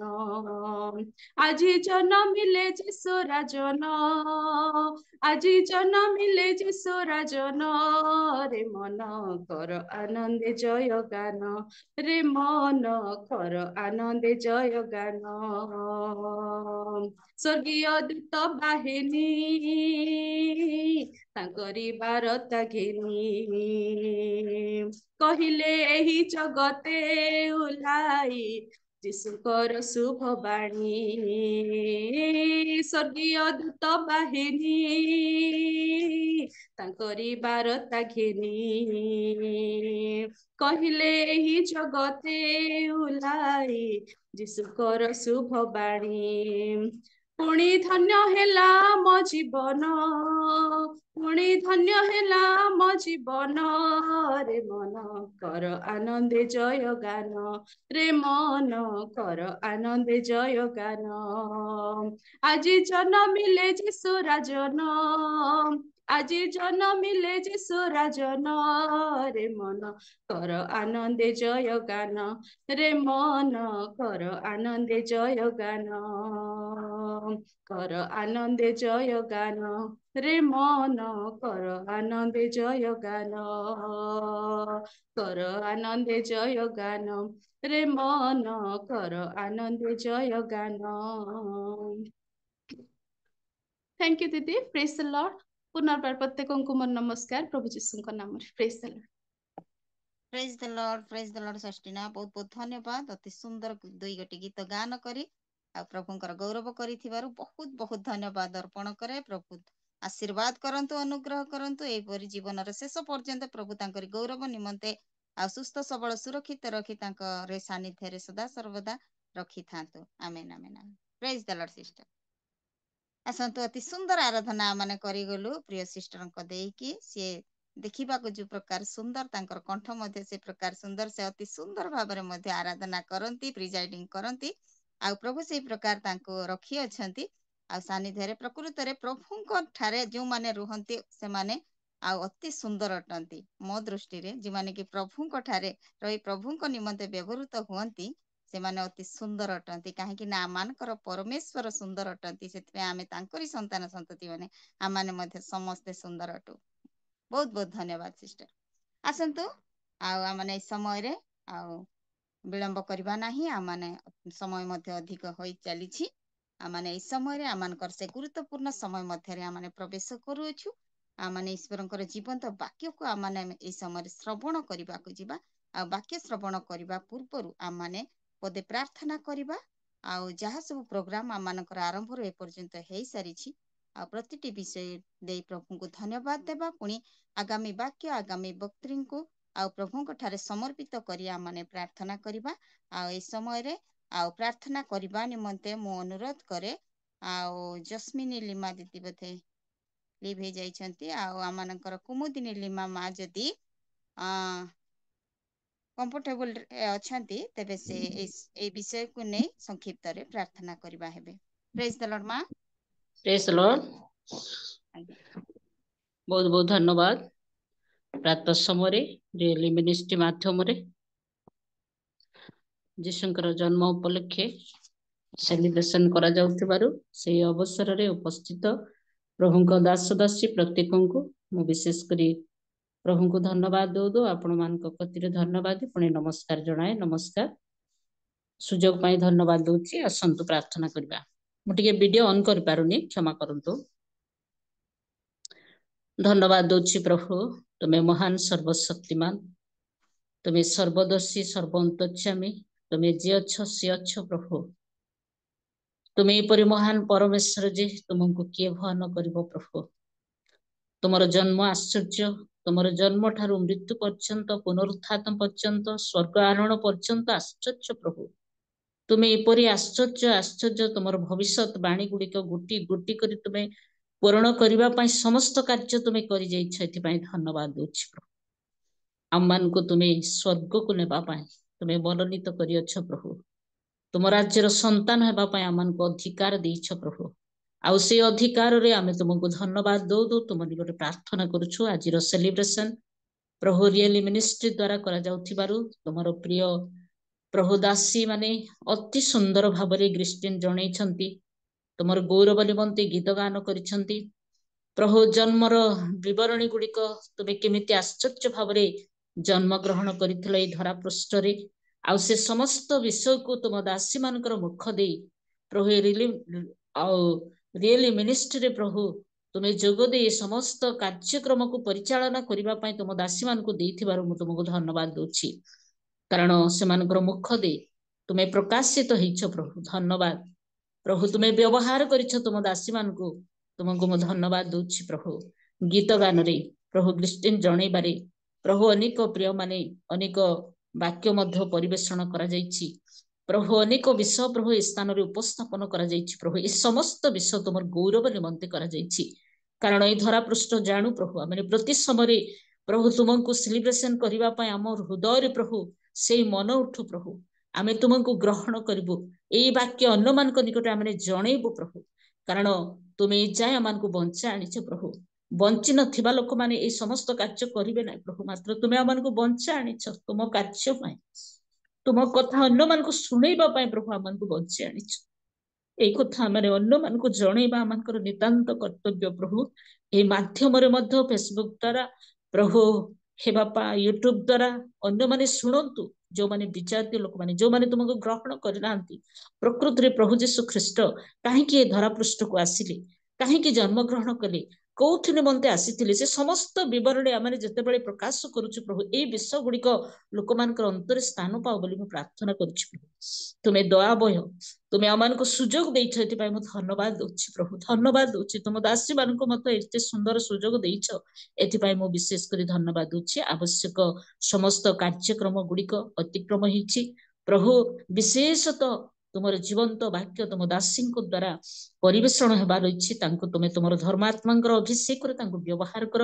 ଆଜି ଦିନ ନିମନ୍ତେ ପ୍ରଭୁ ତୁମେ ଯାହା ଆମମାନଙ୍କ ପାଇଁ ଆଣିଅଛ ପ୍ରଭୁ, ପ୍ରୟୋଜନୀୟ ବାକ୍ୟ, ଆମେ ଯାହା ଯୋଉ ବାକ୍ୟ ଯଥାର୍ଥ ଆମେ ଗ୍ରହଣ କରିପାରିବୁ, ଆଉ ସେଇପରି ବାକ୍ୟକୁ ତୁମ ଦାସୀଙ୍କ ମୁଖ ଦେଇ ତୁମେ କଥା କହି तुम लोक मान परितृप्त कर आज सेलिब्रेशन तुम गौरव निमंते उच्चीकृत हो एवं ए समस्त कार्यक्रम तुम्हें ग्रहण कर तुम्हें गौरव पा प्रिय दासी प्रार्थना करुछि प्रभु रेखा भौणी से अति सुंदर भाव आरंभ पर्यंत से प्रिसाइडिंग कर प्रभु तांको तुम्हें आशीर्वाद कर तांको सुंदर मन सुंदर हृदय प्रभु तुम्हें ज्ञान दे तुम्हें तांको व्यवहार करिछ केवल तुम सद्य ज्ञान रे तुम्हें व्यवहार करुथबार तुमको धन्यवाद दे ए समस्त प्रार्थना केवल यीशुଙ୍କ नामରେ मागुछि पिता आमेन। धन्यवाद भौणी। आमेन आमेन। धन्यवाद माँ, बहुत बहुत धन्यवाद बोझर सहित प्रार्थना करू आपन को बहुत बहुत धन्यवाद दे। प्रेज द लॉर्ड माँ। Thank you thank you. आसंतु आमने इस समय रे पुनर्बार आपण मान समस्त को मु अनुरोध करे माने समस्त वीडियो ऑन करबा बसिबा आ प्रभुंकर से जीवंत वाक्य को आमने इस समय रे श्रवण करबा। आज आमान गहण रे आज आमानकर ए प्री क्रिसमस सेलिब्रेशन आमाने रियल मिनिस्ट्री ऑफ इंडिया तरफ आमाने करूछु। आज आमानकर ए सेलिब्रेशन रे आमानक सहित जड़ित होई प्रथम थर करी आमानकर ए रियल मिनिस्ट्री ऑफ इंडिया रे वाक्य प्रदान करबा निमंते आमानक सहित जड़ित होई अछंती रेवरेंट मनमोहिनी नाथ मैडम प्रिय मैडम को एक वाक्य दे मो स्वागत करबा को चाहे। से माने तारा देखी महा आनंद रे अतिशय आनंदित हेले। ईश्वरंकर जीवंत वाक्य दी प्रिय मैडम को मो ए समय स्वागत करे। आसंतु गोटे उच्च कर ताल दे आमाने स्वागत करबा वाक्य प्रदान करबा निमंते। Praise the Lord madam. उपस्थित प्रत्येक प्रेज द लॉर्ड भौणी उपस्थित प्रत्येक को नमस्कार जनाए। जूम रे आपण मान सहभागिता रे मो प्रथम थर आसिली बहुत भल लगुची। अनेक भौणी मान को देखुची जो मान को मु चिन्हिची से माने भी मते चिन्हिचंती। हमर गोपालपुर ठारे भेट होईची संयुक्ता भौणी को तो मु अति उत्तम भाव में जाने बहुत भल से प्रभु को महिमा गौरव पाई व्यवहृत हुअंती प्रभु आम प्रत्येक द्वारा गौरव पाउछंती। आज आपण मानकर प्री क्रिसमस सेलिब्रेशन रे प्रभु मते सुजोग देइछंती आपण मानक सहभागिता को आसी तांको वाक्य शेयर करिबा पाई सेति पाई मो प्रभु को निकट रे विशेष धन्यवाद दी। आमनकर चर्च रे मध्य आपण मानक चर्च रे मध्य प्राय नवेम्बर 25 रु सेलिब्रेशन आरंभ हो जाय थाए प्री क्रिसमस ताहा हमर भी आरंभ होईछि।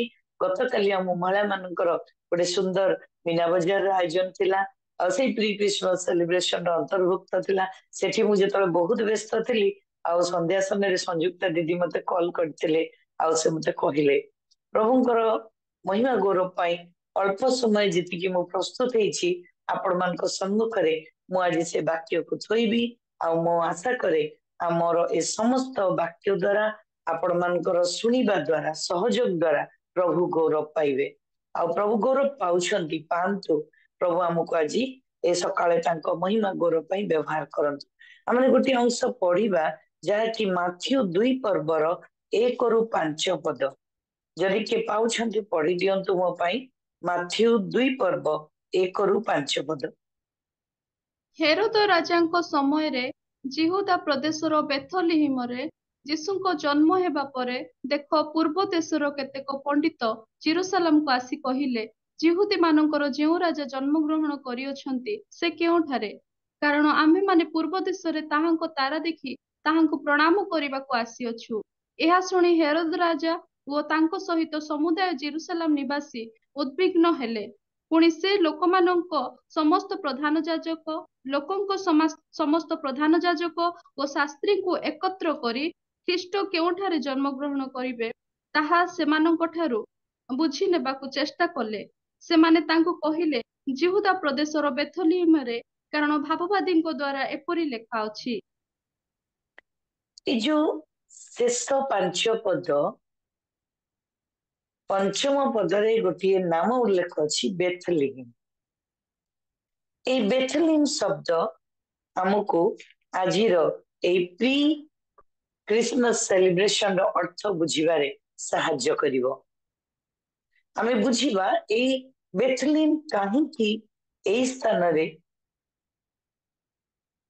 आमनकर त्राणकर्ता यीशुंकर जन्म होइतिला। आरो अर्थ कोन ए जगार महत्व कोन जेहेतु प्री क्रिसमस आमे सेलिब्रेशन करूछु आमे निश्चित मते क्रिसमस वाक्य सुनिबा ଆଉ ବଡ ଦିନର ବାକ୍ୟ ଶୁଣିବା ଆଗାମୀ ଦିନ ମାନଙ୍କରେ। ଆଜି ଆମେ ଗୋଟେ ବିଶେଷ ଦିନକୁ ସେଲିବ୍ରେଟ କରୁଛୁ, ମନ ପକଉଛୁ। ଆମେ ସେ ମନ ପକେଇଲା ବେଳକୁ ଏ କଥା ଦେଖିବା ଯେ ଏଇ ଯୋଉ ବେଥେଲିମ୍ ଶବ୍ଦ କାହିଁକି ପ୍ରଭୁ ସେଠି ଜନ୍ମଗ୍ରହଣ କଲେ, ଆଉ ତାଙ୍କ ଜନ୍ମ ପୂର୍ବରୁ ଏ ସ୍ଥାନଟି କାହିଁକି ନିର୍ଦ୍ଧାର୍ଯ୍ୟ ହେଲା, କାହିଁକି ପିତା ଈଶ୍ୱର ଏଇ ସ୍ଥାନକୁ ମନୋନୀତ କଲେ ତାଙ୍କୁ ପଠେଇବା। କାଲି ଯେତେବେଳେ ମୁଁ ରାତିରେ ଆସିକିରି ଆପଣମାନଙ୍କ ପାଇଁ ବୋଝର ସହ ବସିଥିଲି, ପ୍ରାର୍ଥନା କରୁଥିଲି, ନିରବ ମୁହୂର୍ତ୍ତରେ ରାତିର ସମସ୍ତେ ଶୋଇପଡିଥିବା ସମୟରେ ପ୍ରଭୁ ମୋ ସାଙ୍ଗେ କଥା କହିଲେ। ଯୋଉ ଅଳ୍ପ କେତୋଟି କଥା କହିଲେ ସେ ବିଷୟରେ ମୁଁ ଆପଣମାନଙ୍କ ନିକଟରେ ଆଜି ପ୍ରକାଶ କରିବି। ଆଉ ଏଇ ଯୋଉ ଶବ୍ଦ ମୁଁ କହିଲି ବେଥଲେହେମ୍, ଯୀଶୁଙ୍କ ଜନ୍ମ ସମୟରେ ତତ୍କାଳୀନ ଜଗତରେ ଯେଉଁ ସବୁ ବଡ ବଡ ସହର ଥିଲା ବିଶେଷ ପ୍ରାଧାନ୍ୟ ଲାଭ କରିଥିଲା, ତନ୍ମଧ୍ୟରେ ରୋମ, ଜେରୁସାଲମ, ଆଲେକ୍ଜାଣ୍ଡରିଆ, ଆମେ ଆଥେନ୍ସ ଏସବୁ ନାଁ ଗୁଡାକ ଦେଖୁଛୁ। ଏ ସବୁ ନାଁ ଭିତରେ ବେଥଲେହେମ୍ ନାଁ ମଧ୍ୟ ଆସୁଛି। ଆଉ ବେଥଲେହେମ୍ ସ୍ଥାନଟି ଅନ୍ୟତମ। ଏଇ ସ୍ଥାନରେ ପୁତ୍ର ଜନ୍ମଗ୍ରହଣ କଲେ ପ୍ରଭୁ। ଏଇଟା ଗୋଟେ କ୍ଷୁଦ୍ର ଗ୍ରାମ। ଯୀଶୁ ଖ୍ରୀଷ୍ଟ ଗୋଟେ ପ୍ରସିଦ୍ଧ ସ୍ଥାନରେ ଯେ ଜନ୍ମଗ୍ରହଣ କଲେ ସେ କଥା ନାହିଁ। ରୋମ ଆଉ ଜେରୁସାଲମ ଏଗୁଡାକ ଯେତେବେଳେ ଆମେ ଦେଖିବା, ଆଥେନ୍ସ ଗୋଟେ ବଡ ବଡ ସହର, ଏ ସ୍ଥାନରେ ସେ ଜନ୍ମଗ୍ରହଣ କରିନାହାନ୍ତି। ବେଥଲେହେମ୍ ଗୋଟେ ଛୋଟିଆ ଗ୍ରାମରେ ଜନ୍ମଗ୍ରହଣ କଲେ। ଆଉ ଏ ସ୍ଥାନର ମହତ୍ଵ ଅନେକ ଆଜ୍ଞା। ମୁଁ ଯେତେବେଳେ ଖୋଜି ବୁଲୁଥିଲି କାହିଁକି ବେଥଲେହେମ୍, ପ୍ରଭୁ ତାଙ୍କ ଜନ୍ମ ପୂର୍ବରୁ ଏଇ ସ୍ଥାନକୁ କାହିଁକି ଚୁଜ କଲେ ଆସିବା ପାଇଁ, ଏ ସ୍ଥାନର ଅର୍ଥ କଣ, ଏ ସ୍ଥାନର ମହତ୍ଵ କଣ। ମୁଁ ଯେତେବେଳେ ଦେଖିଲି ଜେରୁସାଲମ ଅଛି, ରୋମ ଅଛି, ଆଥେନ୍ସ ଅଛି, ଏ ବଡ ବଡ ସହର ଗୁଡାକରେ ଯୀଶୁ କାହିଁ ଜନ୍ମଗ୍ରହଣ କଲେ ନାହିଁ, ସେତେବେଳେ ପ୍ରଭୁ ମତେ ବିଭିନ୍ନ ବିଷୟ ସବୁ ଦେଖାଇଲେ। ବେଥଲେହେମ୍ ଶବ୍ଦର ଅର୍ଥ କଣ, କାହିଁକି ସେ ବେଥଲେହେମ୍ ସ୍ଥାନକୁ ଆସିଲେ, ସେ ଆମ ପାଇଁ କଣ ବାର୍ତ୍ତା ଦେବାକୁ ଚାହୁଁଛନ୍ତି, ତାଙ୍କ ଜନ୍ମ ପୂର୍ବରୁ ସେ କିଏ, ସେ କେଉଁ ପ୍ରକାର ରୂପ ଧରି ଆସିଲେ, ଏ ସମସ୍ତ ବିଷୟ ଗୋଟି ଗୋଟି କରି ଯେତେବେଳେ ସେ ମତେ ଦେଖାଇଲେ, କୃତଜ୍ଞତାରେ ମୋ ପ୍ରାଣ ଭରିଗଲା ଆଜ୍ଞା। ଆଉ ସେଇ ବିଷୟକୁ ଅଳ୍ପ ସମୟ ମଧ୍ୟରେ ମୁଁ ଆପଣମାନଙ୍କ ନିକଟରେ ରଖିବି। ପ୍ରଭୁ ଆମକୁ ଜ୍ଞାନ ବିଶିଷ୍ଟ ମନ ଦିଅନ୍ତୁ ଏ ବାକ୍ୟକୁ ଶୁଣି ବୁଝିବା ପାଇଁ, ଆର ନିଗୁଡ ତତ୍ତ୍ୱକୁ ଜାଣିବା ପାଇଁ। ବେଥଲେହେମ୍‌ର ପୂର୍ବ ନାମ ଥିଲା ଇପ୍ରାଫା। ଆମେ ଯଦି ମିକା 2:5 ପୂର୍ବରୁ 2 ପଦ ଦେଖିବୁ, ସେଠି ଏ ନାମକୁ ଉଲ୍ଲେଖ କରାଯାଉଛି। ମିକା ପୁସ୍ତକର 5 ପର୍ବର 2 ପଦରେ ଏଇ ନାମଟି ଆମେ ଦେଖୁଛୁ। ସେଠି ଦେଖାଯାଏ, ମାତ୍ର ହି ବେଥଲେହେମ୍ ଇପ୍ରାଫା ଜିହୁଦାର ସହସ୍ର ଗଣର ମଧ୍ୟରେ କ୍ଷୁଦ୍ର ଯେ ତୁମ୍ଭ ମଧ୍ୟରୁ ଇସ୍ରାଏଲର ଶାସନକର୍ତ୍ତା ହେବା ନିମନ୍ତେ ଆମ୍ଭ ଉଦ୍ଦେଶ୍ୟରେ ଏକ ବ୍ୟକ୍ତି ଉତ୍ପନ୍ନ ହେବେ। ପୁରାତନ କାଳରୁ, ଅନାଦି କାଳରୁ ତାଙ୍କର ଉତ୍ପତ୍ତି। ଏ ବେଥଲେହେମ୍‌ର ପୂର୍ବ ନାମ ଆମେ ଦେଖୁଛୁ ଏଇଠି ଲେଖା ହେଇଯାଉଛି ଇପ୍ରାଫା। ଆଉ ଏଇ ସ୍ଥାନରେ ଗୋଟେ ଛୋଟ ସ୍ଥାନ, ଏଇ ସ୍ଥାନରେ ସେ ଜନ୍ମଗ୍ରହଣ କରୁଛନ୍ତି। ଆଉ ଏହା ଏକ ଯୀଶୁ ଜନ୍ମ ପୂର୍ବେ ଇପ୍ରାଫା ଏକ ଅନାମଧେୟ ଛୋଟ ଗ୍ରାମଟି ଥିଲା। ସେଇ ସ୍ଥାନରେ ଯାକୋବଙ୍କ ଭାର୍ଯ୍ୟା ରାହେଲଙ୍କ କବର ଦିଆଯାଇଥିଲା। ଆମେ ଦେଖିବୁ ଯଦି ପୁରାତନ ନିୟମକୁ, ଯାହା ଏପର୍ଯ୍ୟନ୍ତ ଅଛି, ତା ଗୋଟେ ତୀର୍ଥ ସ୍ଥାନରେ ପରିଣତ ହୋଇଛି। ଯୋଉମାନେ ଜେରୁସାଲେମକୁ ଯାଆନ୍ତି ସେ ସ୍ଥାନକୁ ସେମାନେ ଭିଜିଟ କରନ୍ତି। ତା ଏକ ପ୍ରଦର୍ଶନୀୟ ସ୍ଥାନ, ତୀର୍ଥ ସ୍ଥାନ ବୋଲି କୁହାଯାଉଛି। ଆଉ ପରବର୍ତ୍ତୀ କାଳରେ ଏହି ଗ୍ରାମର ନାମ ବେଥଲେହେମ୍‌ରେ ପରିଣତ ହେବ। ଏଠାରେ ରୁତ, ବୋଏଜ, ଯାକୋବଙ୍କର ପିତା ଜେଜିସି ଏମାନଙ୍କର ବାସସ୍ଥାନ ଥିଲା ଆମେ ଦେଖୁଛୁ। ଏହି ଗ୍ରାମଟି ବର୍ତ୍ତମାନ ଏକ ଆକର୍ଷଣୀୟ ସହରରେ ପରିଣତ ହେଇଗଲାଣି ଯୀଶୁଙ୍କ ଜନ୍ମ ପରେ। ଆମେ ଯେହେତୁ ପ୍ରି କଥା ଚିନ୍ତା କରୁଛୁ, ମୁଁ ସେଥିପାଇଁ ବିଶେଷରେ ଯୀଶୁଙ୍କର ଆସିବା ପୂର୍ବ କଥାକୁ ହିଁ ଚିନ୍ତା କଲି। କାହିଁକି ଏ ସ୍ଥାନଟି ସେ ମନୋନୀତ କଲେ ଏଇ ସ୍ଥାନକୁ ଆସିବା ପାଇଁ। ଆଉ ଯେତେବେଳେ ମୁଁ ଦେଖୁଥିଲି ସେଇ ସ୍ଥାନରେ ଦେଖିଲି ଯେ ପ୍ରାୟ ଦେଖିବେ ଆପଣ ଏଇ ବେଥଲେହେମ୍‌ର ଇତିହାସକୁ ଯଦି ଦେଖିବେ, ଆମେ ଯଦି ଦେଖିବୁ, ଖୋଜିବୁ, 325 ରୁ 326 ସାଲରେ ରୋମିଓ ଖ୍ରୀଷ୍ଟିଆନଙ୍କ ସମ୍ରାଟ ଏ ସ୍ଥାନରେ କଣ କରିଥିଲେ, ତାଙ୍କ ମାତା ହେଲେନା एई स्थान को परिदर्शन करी जीशुंकर उद्देश्य रे से देखिले एई स्थान को परिदर्शन करी सेठी गोटे गिरजाघरटी तैयारी करदेले। आउ देखुछु हमें परवर्ती समय रे ए गिरजाघरटी को द्वादश शताब्दी रे मुसलमान माने आक्रमण करी सेटा को ध्वंस कर दउछन। आउ एई स्थान रे गोटे क्रुसेड मानकर गोटे प्रति आक्रमण रे ध्वंस होई जाउछि आ गोटे अति सुंदर वर्तमान एठी अति सुंदर आकर्षणीय गोटे तीर्थ स्थान रे परिणत होइछि। आमे शुणुछु ना अनेक ग्रुप हेकी जाउछन्ति स्थान को भ्रमण करूछन्ति। जेतेबेले आमे ए स्थान रो इतिहास कथा को खोजिबा अनेक गुडे गुरुत्वपूर्ण कथा आमे देखिबा। आउ ए स्थानटी समुद्र पतन ठारू प्राय मु देखुतली स्थानर लोकेशन को खोजी बोलुतली जेतेबेले प्राय 2500 फुट उच्चर एटा अवस्थित। एठारे शीत ऋतु रे प्रबल शीत हुए। ए स्थानर महत्व गोटे अलग। ए स्थान को विजिट करबा पई लोकक मन आकांक्षा अलग। आउ ए स्थानर महत्व मध्य अलग। आमर जो माने हमें प्रभु को ग्रहण करछु जानुछु त्राणकर्ता भाबरे आम पई ए स्थानटी अति उत्सुक स्थान हबा दरकार आ कौतूहल स्थान हबा दरकार। ए स्थान थिला कोन ए स्थान नामर अर्थ कोन काहे कि यीशु ख्रीष्ट ए स्थान रे जन्म ग्रहण कले आउ ताको जन्म पूर्व एई स्थान को बछा गला। बड़ बड़ सहर थिला सेठी बछा गला नै इप्राफा को बछा गला जहा कि परवर्ती काल रे बेथलीम नारे नामित ही गला। आउ एई सब देखिला बेलको मो भाबुतली जे हां ए शब्दर अर्थ कोन। बेथलीम शब्दर अर्थ होछि house of bread. House of bread रोटी रो गृह। एई बेथलीम शहर को रोटी रो गृह भाबरे सेतबेले अन्य माने देखुतले बा यार शब्दर अर्थ को ए प्रकार हाउस ऑफ ब्रेड नामरे नामित करा जायछि। ए ग्राम रे प्रचुर गहम जब मक्का बाजरा इत्यादि उत्पन्न हुए आउ अमल हेउतबार ए स्थान रे खाद्यर अभाव नै। ए स्थान रे से स्थान जेपरि भरपूर खाद्य आउ वाक्य रे जेपरि लिखा जाय आंबर गृह रे जेपरि खाद्यर अभाव नहिबो एथि पई से प्रचुर भाबरे हमको वाक्य रूप खाद्य रे मध्य पूर्ण कले। ए स्थान जेतेबेले देखुछु यीशु को जन्म ग्रहण करबा द्वारा प्रकाश कले हाउस ऑफ ब्रेड जीवनदायक आहार अटंती से आमर यदि आमे जोहन 5-6 पर्वर 48 रु 51 पद पर्यंत देखिबु ताले सेठी देखिबु एई जीवनदायक आहार प्रभु यीशु मनुष्यर आत्मिक जीवन आहार हेबा निमंते बेथलीम परी एक ग्राम को ग्रहण कले। समय स्वल्पता दृष्टि मो पद पर्व कहि दउची आपण देखंतु देखिबे निजर पर्सनल टाइम रे आउ ए स्थान रे देखिबे आत्मिक आहार जीवनदायक आहार कथा कुआ जाय। आउ बेथलीम रो शब्दर अर्थ हाउस ऑफ ब्रेड। ए स्थान रे से जन्म हबा द्वारा आमान को जीवन दो आत्मिक आहार सदृश होइकिरि से आसिले आउ तांको आमे जतले अहरण करू सेतबेले हमर खाद्यर आउ भोक हुए ना। मन पकांतु से समीरण स्त्री को कौन कहले जीसु मु जो जल देवी ता तुम्हें पान कले आउ केबे तृषित हेबो नै। से जगत को आसीबा पूर्वरु ए प्रकार नाम स्थान को आसिले जे से स्थान गोटे रोटीर खाद्य बा रोटीर गृह बा हाउस ऑफ ब्रेड स्थान रे नामित हला। आउ स्थान को खाद्य रे आमे एपरि तृप्त होछु वर्तमान से खाद्य रे जे आमे केबे भोकिला हो। यदि आमे तांको वाक्य रूप खाद्य रे परिपूर्ण ही जाउछु आउ हमरो भोक रो नै शोष रो नै।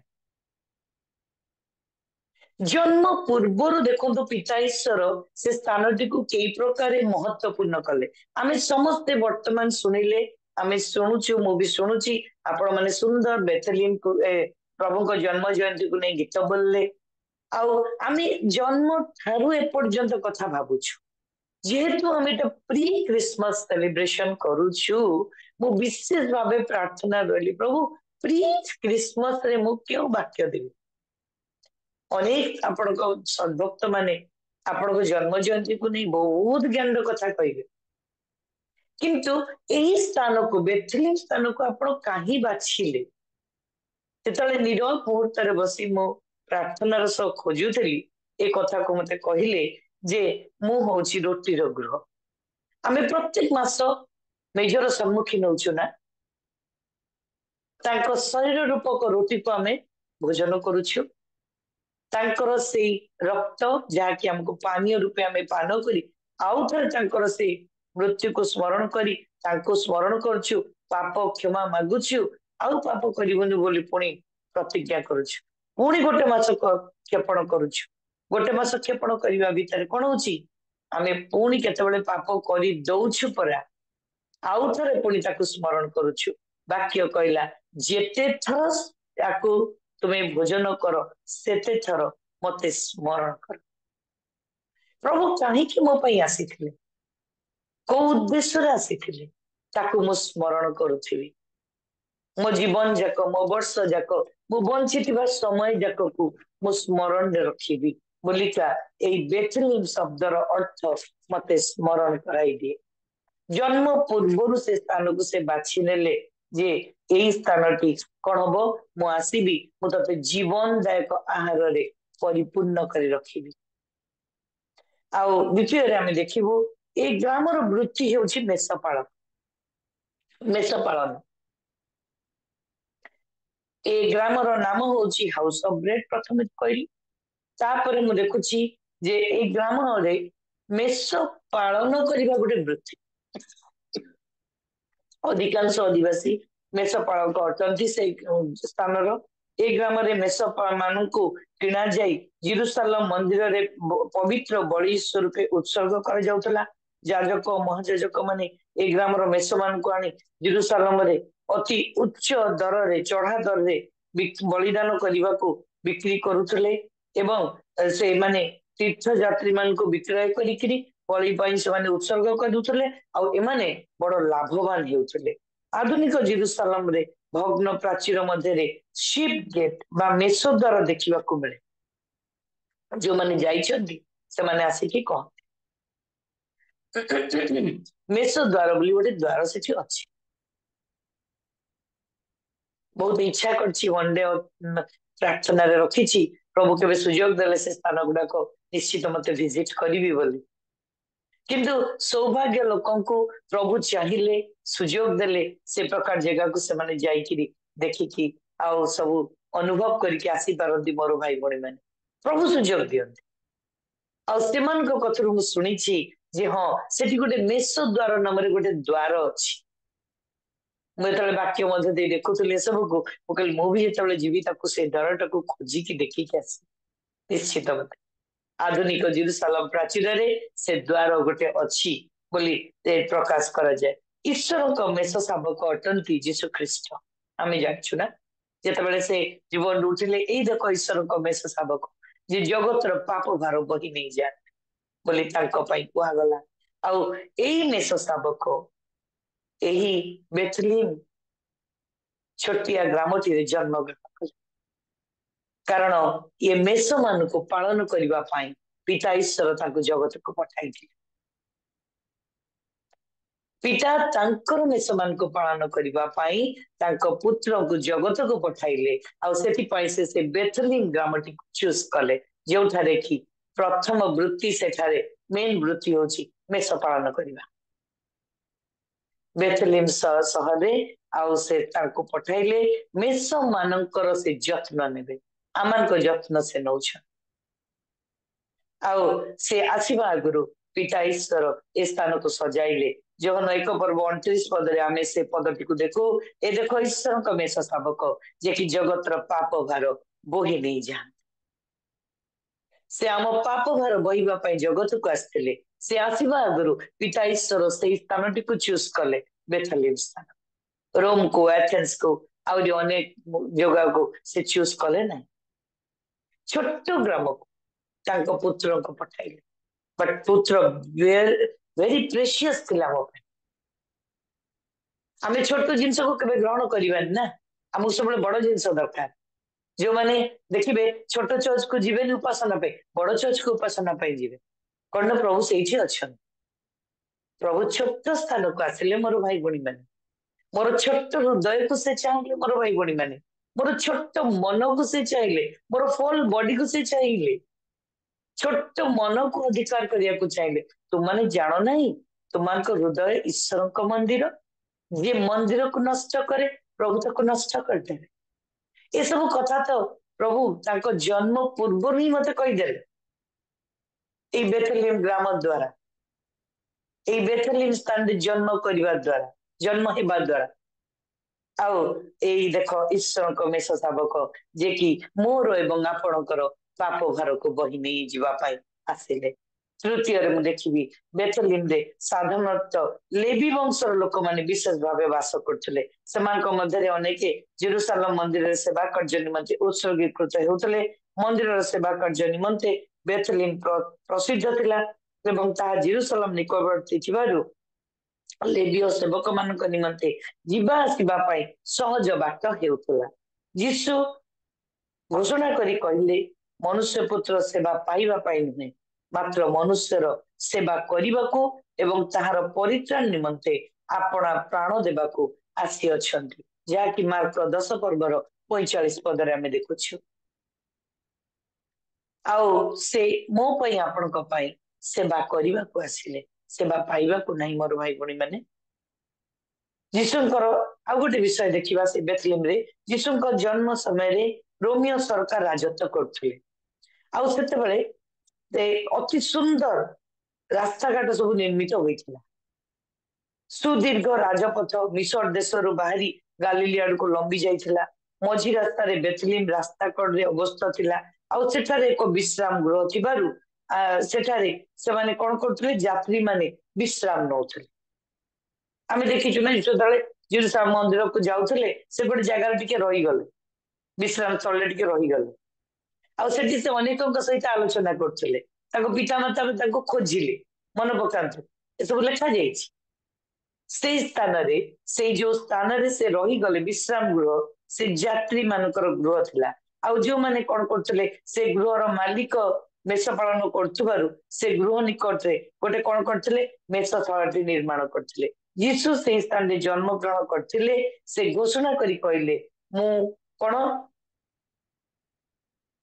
तुम भार मो ऊपर मु ताने आ गोटे कथा देखो माथ्यू 11 पर्वर 28 पद आम समस्त संडे स्कूल कथा कर परिश्रांत भारग्रस्त लोक समस्ते मो निकट को आस मु तुमको विश्राम देवी ये जो सहर को जीवा रास्ता थिला बड़ रोम सरकार को राजत्व समय बड़ बड़ सहर थिला मु कहिछि से जीवा रास्ता रे ए सहरटी पड़े बेथलीम छोटिया ग्रामटी ए ग्राम को जीवा बेले गोटे से ग्रामर आरंभ रु गोटे छोटिया विश्राम गृह गोटे थिला आपण मान देखिबे से स्थानर चित्र जेते बेले आमे बाइबल पछपड़े जो चित्र गुडा देइछि देखंतु से चित्र को अनुध्यान करंतु मो संडे स्कूल पिलांको पई जेते बेले पाठ लिखे हमर जने पालक महाशय से चित्र विषय रे हमन को ज्ञान दउतले से चित्र विषय रे आमे त आलोचना करथुलु मु देखुतली काली राति रे बसे प्रस्तुत बेलू से नोट्स रे एई बेथलीम ग्रामर कथा अछि आमे पिला मान को से गोटे थर चित्र रे गोटे पाठ देकी जणैथिलु जे से ग्राम रे गला बेलू गोटे मेषशाला गोटे सेठी अछि पांथ निवास बोली गोटे जगहटे अछि आ से जगह रे समस्त विश्राम नियंती ए परिश्रांत भारग्रस्त लोक समस्ते मो निकट को आस मु तुमको विश्राम देवी आ विश्राम स्थल वाली सेठी गोटे जगह अछि निर्माण होइछि आपण चित्र को देखिले सेटा आपण माने ता पाई परिबे आ से विश्राम स्थल समस्त टिके आश्रय नहीं कि विश्राम करिकी तापरे यात्रा करନ୍ତି बड़ बड़ शहर आ ए भौगोलिक ऐतिहासिक दृष्टिकोण चिंता कले बेथलीम यीशुकर जन्म यथार्थ एवं सार्थक होछि कारण से कहिसंती ए परिश्रांत भारग्रस्त लोक मो निकट को आस मु तुमको विश्राम देबी भौगोलिक विज्ञानी माने मत दियंती जे बेथलीम पृथ्वीर केंद्र स्थल रे अवस्थित बेथलीम सहरटा आमर आर्किटेक्ट माने जो माने आमनकर भौगोलिक विज्ञानी माने सीमा निरूपण करंती से माने कहउछंती जे बेथलीम सहरटा पृथ्वीर केंद्र स्थल रे अवस्थित आ सेई थारे यीशु जन्म ग्रहण द्वारा पूर्व पश्चिम उत्तर दक्षिण समस्त स्थल भाग को देखिले मझिरे रहउछि दृष्टि आमे से दृष्टि चिंता कले देखिबु आमनकर गोटे गोष्ठी गोटे जाति गोटे अंचल पाई से जन्म ग्रहण कले नहीं से समग्र पृथ्वी समग्र मानव जाति पाई पृथ्वीर केन्द्र स्थल रे भौगोलिक सीमा को देखिले केन्द्र स्थल रे जन्म ग्रहण कले समस्त मुक्ति पाई से काम करिए मो हृदय केन्द्र स्थल से रहा चाहती गोटे कर्णर नुहे से बेथलीम सहर को चूज कले से जन्म ग्रहण करने दूत माने क्षमा करेंगे पंडित माने तारा देखिले आसिक तारा से रहीगला आगू गलानी पछकू गलानी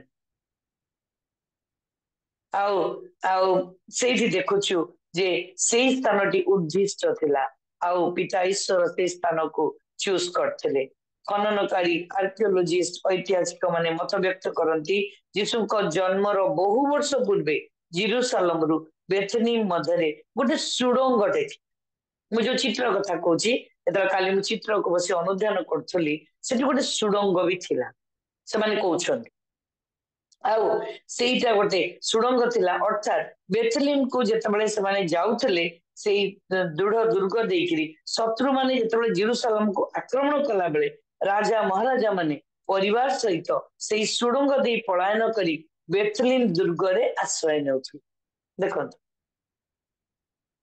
आश्रय स्थल से आपणकर मोर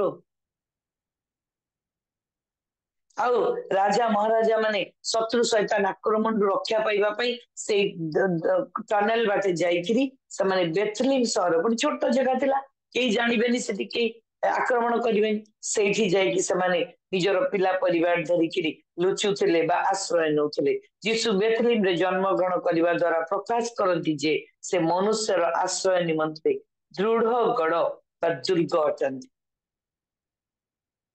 जेतेबेले आम ए विषय देखिबा गीत संगीता 144 पर्वर 2 पद यदि आम देखिबा सेठी गोटे सुंदर कथा कहा जाए ए विषय सेठी कहा जाए गीत संगीता 144 पर्वर 2 पद सेठी ए प्रकार लिखा जाए से मोर स्नेहपूर्ण करुणा ओ मोर गढ़ मोर उच्च दुर्ग ओ मोर उद्धारकर्ता मोर ढाल से मोर आश्रय भूमि से मोर लोक मान को मो पदरे तले बसीभूत करती दाऊद ये कहते किंतु जितेबाला मुझे टनेल विषय देखुली अनुध्यान करी खोजुली कौन ए टनेल कौटू आसला टनेल कथा मत से प्रभु ए वाक्य को देखा गीत संगीता 144 पर्वर 2 पद से मोर स्नेहपूर्ण करुणा ओ मोर गढ़ मोर उच्च दुर्ग मोर उद्धारकर्ता मोर ढाल ओ मोर आश्रय भूमि अटा सेठिपाई से ए स्थान रे जन्म ग्रहण करिसंती एपरी भाबरे आमे जदि चिंता करिबा ताले यीशु बेथलेम रे जन्म ग्रहण करिबा द्वारा प्रकाश करंती जे से हमर आहार जीवनदायक आहार से आमानकर मेषपालक आमको से चलई नबा पाई पिता तांको ए जगत को पठाइले से आमनक पाई सेवक आमको से सेवा करिबा पाई सिखाई देले से दृढ़ दुर्ग अटंती परित्राणर केन्द्र बिंदु ऐतिहासिक व्यक्ति अटंती तांका जन्म पूर्वर बेथलीम रे जन्म ग्रहण करी से ए सब संवाद आमनको जणाई दे गल तांका जन्म पूर्वर ए सब निर्धार्य हो गला तांका जन्म द्वारा ए सब प्रकाश पाइला बेथलीम रे यीशु का जन्म यथार्थ अर्थपूर्ण एवं ऐतिहासिक अटे एथिपाई आम परी मनुष्य रूप से जन्म ग्रहण करी आमान मध्य बास कले प्रभु यीशु ईश्वर थिले किंतु मानवर परित्राण निमंते स्वर्ग सुख ऐश्वर्य क्षमता कर्तापण राजत्व प्रभुत्व परिहार करी आपना को शून्य कले एवं दास रूप धारण करी से ए जगत रे बास कले जहाँकि आम फिलिप 2 पर्वर 7 पदर देखुछु ए प्रकार त्याग जगत रे आदौ देखा मिले ना मोर भाई भणी माने से जन्म ग्रहण कले पिता ईश्वर एकमात्र पुत्र हो जगत को आसिले किंतु से केबे ईश्वर को पुत्र बोली कही ना सब मनुष्य पुत्र भाव में आम जानिछु किंतु ताकर जो शिष्य माने जानी से ईश्वर को पुत्र से कही कहा आगे कह नहीं समय आसिले ता जणा जीवो हाँ आमे तांको चिन्हिलु जानिलु आउ तांको ग्रहण कलु आउ बैप्टिस्म द्वारा तांकर होई तांकर परिवारभुक्त हेलु किंतु हाय रे मनुष्य आजि मध्य तांको प्रकृत चिन्हि पारला नहीं तांको जन्म जयंती को प्रत्येक वर्ष आमे पालन करूछु सत आम जीवन काल मध्यरे किंतु आउ आमे अनेक समय आम जीवन द्वारा तांको जन्मर से जो महत्व को मध्य आमे बुझी पारुना आमे क्रिसमस सेलिब्रेशन करू प्री क्रिसमस सेलिब्रेशन करू आउ तापर क्रिसमस सरी जाए नुआ वर्ष सरी जाए आमनकर जोश सरी जाए ए उत्साह सरी जाए पुणी आमे से गतानुगतिक जीवन रे पसी जाऊ पाप मंद पंकिल मध्य रही जाऊ आउ तांकर जन्मर महत्व से केउ स्थान रे जन्म ग्रहण कले काहीकि कले केउ उद्देश्य रे कले से कथा आमे मनरु पासरी देई थाउ आउ निजर जीवन रे आमे व्यस्त रही जाऊ पुणी जेतेबेले वर्षर 11टी मास सरी जाए डिसेंबर मास आ जाए पुणी क्रिसमस सेलिब्रेशन करने को बसी पड़ू प्री क्रिसमस करू आउ से मासटी जाक सेलिब्रेट करू लुगा पटा किणी पिंधि खाई पी आउ बड़ आयोजन करू बड़ बड़ गिरजाघर को जाऊ प्रभु का वाक्य बड़ बड़ दासों पाखु शुणा आउ से स्थान रे कौन हुए जे आमे एई तांकर महानता को एई स्थानर महत्व को ए स्थानर जो इम्पोर्टेंस को आमे भूली जाई थाउ एथिरे ईश्वरंकर महानता प्रकाशित होउछि ता मध्ये आमे स्मरण करि पारुना मनुष्यर पाप और परित्राण निमंते से अवशेष रे मृत्यु भोग कले सत्य मात्र तृतीय दिवस रे पुणी से उठिले आउ ए समस्त शास्त्र सम्मत एवं युक्तियुक्त आमे जानिछु निराट सत कथा सेई प्रभु यीशु ख्रीष्टंकर जन्म जयंती पालन कला बेले आम माने जदि तांकर जीवन और कार्य को लक्ष्य करी पुणी तांको पदांक अनुसरण करिबा ताहेले तांकर ए जन्म जयंती पालन यथार्थ सार्थक हेबो आउ तांकर ए प्री क्रिसमस सेलिब्रेट करी बेथलीम रो अर्थ जानिबा बेथलीम स्थान रो गुरुत्व को जानिबा काहे कि स्थान रे मोर त्राणकर्ता जन्म ग्रहण कले ताको स्मरण करी तांकर होई बंची रही जीवन काटिबा सार्थक हेबो प्रभु खुशी हेबे जेतबे एई समस्त अर्थ को बुझी आउ तांकर होई आमे क्रिसमस को सेलिब्रेट करिबा से आउरी अधिक गौरव पाइबे प्रभु ए अल्प वाक्य रे आम प्रत्येक को ए प्री क्रिसमस सेलिब्रेशन दे आशीर्वाद करंतु आपण मन को विशेष धन्यवाद जणाए ए कमिटी को मु जाने ना आपण माने काहे कि मो नामटी को चूज करले प्री क्रिसमस सेलिब्रेशन पाई वाक्य दबा पाई आशा करे ए अल्प वाक्य द्वारा प्रभु आपण मन को तांकर ए वाक्यर निगूढ़त्व को बुझीबा को शक्ति देबे ज्ञान देबे एवं ए प्री क्रिसमस सेलिब्रेशन आमे करिबा आम पाई सार्थक हेबो प्रभु आम प्रत्येक को आशीर्वाद करंतु आमेन